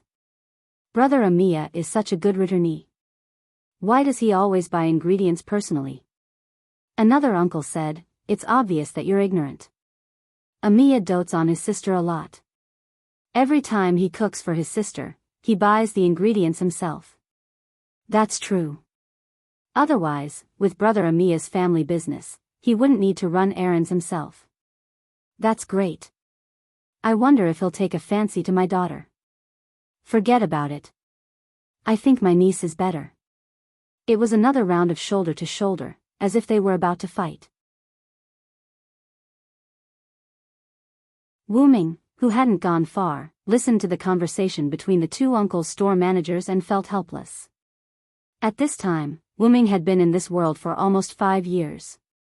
5 years ago, Wu-Ming used magic to hypnotize various high-level officials and underworld leaders in Winterwood City, making them all think that Wu-Ming was a very powerful senior who had returned from overseas. He also used magic to hypnotize the director of a large company with an address in Winterwood. Then, Wu-Ming put his name in this company. After that, he took out the few remaining treasures in his dragonist and exchanged them for a large amount of currency. After all, when he was in Nasarick, Wu-Ming took out most of his treasures to supply Nasarick. Since then, Wu-Ming's treasures had shrunk significantly. At this time, Wu-Ming's dragonist had no treasures except for some necessary props. Also, after Wu-Ming and Meiyu came to Amiya family, Amiya Kiritsugu passed away not long after, as if he had fallen asleep. Wu-Ming didn't plan to help Amiya Kiritsugu with his treatment, and Amiya Kiritsugu didn't plan to let Shiro Amiya or himself ask Wu-Ming for help. That man already had a trace of death. No, it should be said that he died long ago. If there was no Shiro Amiya, then the only thing left was a walking corpse acting in order to save the world. Wu-Ming adopted Shiro Amiya and Amiya Meiyu as Amiya Kiritsugu's distant relative from abroad. That's right, at this time, Wu-Ming's name was Wu-Ming Amiya. Although it wasn't much, the name was always fake, so there was no need to pay attention to it.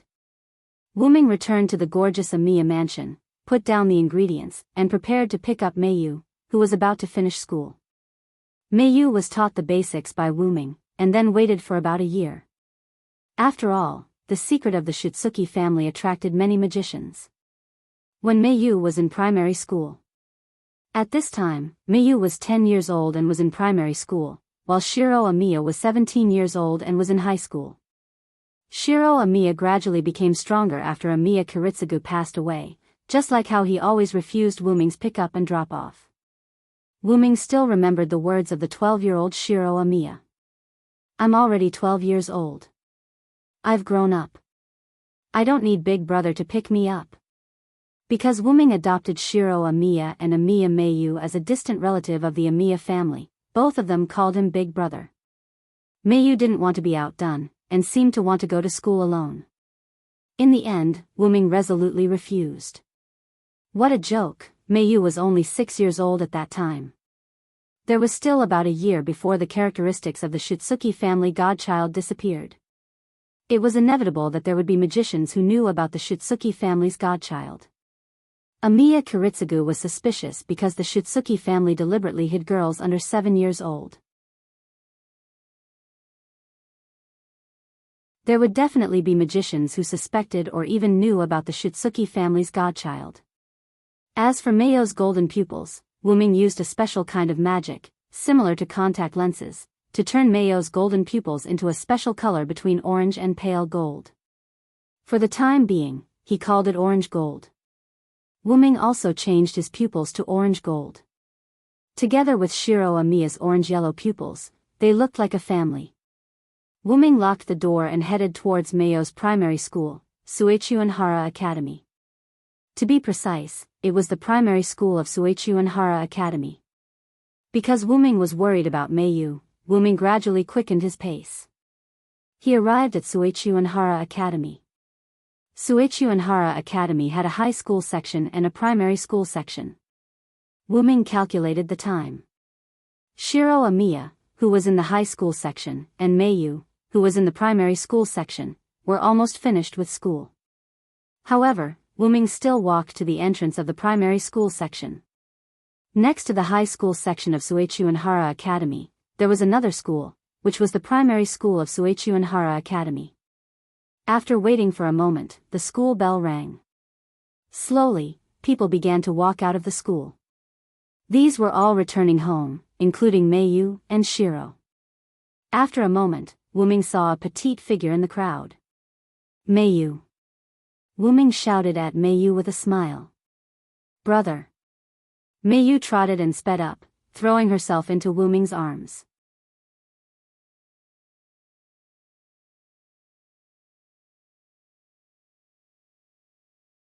Chapter 106. Wuming crouched down and hugged Meiyu, who was running towards him. He stroked Meiyu's head and said, "How was it? Did you listen to the teacher and wait for me in school?" "Yes, I was very obedient today. Also, I made a new friend today." Meiyu looked at Wuming with her big eyes and said cheerfully. "Oh. Friend? What kind of friend?" Wuming was a little happy. Meiyu had been in this school for almost 4 years. Wuming still remembered that at the beginning, many people thought that Meiyu was a strange child, and no one was willing to be friends with her. After all, Meiyu had just developed feelings for him. It was no wonder that people would say that about Meiyu. At that time, Meiyu didn't care much about it. Wuming once asked Meiyu why she wanted to go to school. According to Meiyu, going to school was something that Wuming wanted. Meiyu would do what Wuming wanted her to do. This made Wuming very helpless at that time. This couldn't be blamed on Meiyu. When she had just developed feelings for him, other than Wuming, even Shiro Amiya, who she saw every day, couldn't attract Meiyu's attention. Meiyu only cared about Wuming. At that time, Wuming followed Meiyu almost every day in spirit form. Firstly, it was to protect Meiyu. Secondly, it was to pay attention to Meiyu's behavior in school. Wuming wanted to slowly guide Meiyu according to her interests in school. In the end, Wuming discovered that Meiyu's interests could be said to be 0, or it could be said to be all. Meiyu was very interested in this world that she didn't see before. Especially under Wuming's guidance, Meiyu developed feelings for him. However, Meiyu wasn't interested in anything in particular. Moreover, Wuming was called to the office more than once by the head teacher because of Meiyu's lack of feelings in school. Wuming had no choice but to use the reason that Meiyu had been in a car accident and suffered severe brain damage to dispel the doubts of the teachers. Fortunately, around 2 years ago, Meiyu's feelings at that time had almost completely recovered. Other than her cold voice and introverted personality, she was basically the same as an ordinary person. From then on, Meiyu began to gradually make friends. Every time Meiyu made a friend, she would confide in him. Wuming would also listen patiently and ask Meiyu from time to time. It was the same this time. "She's behind. Let me introduce her to you," Meiyu asked with a red face. I also want to meet Meiyu's new friend." Wuming looked in the direction that Meiyu pointed. A little girl with golden curly hair in a ponytail was hiding in a corner.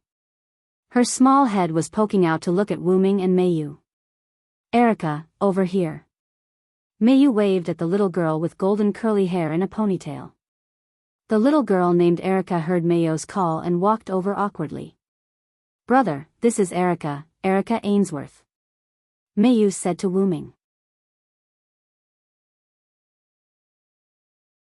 Wuming looked at Erica with an expressionless face. Erica also looked at Wuming with a strange smile. "Is that so? You're Erica. I'm Meiyu's brother. My name is Amiya Wuming. Nice to meet you." "Nice to meet you." However, after Erica finished speaking, her mouth changed as if she said something, but Meiyu didn't see it. Wuming's expression didn't change. He said to Meiyu, "We have something to do today. I'm really sorry. Erica, we'll leave first." With that, Wuming pulled Meiyu out of the Suichuan primary school. Erica didn't move from her spot. A moment later, a teenager wearing the Suechuan primary school uniform came over. "Erica, are you sure it's him?" "Is that so? Then let's go."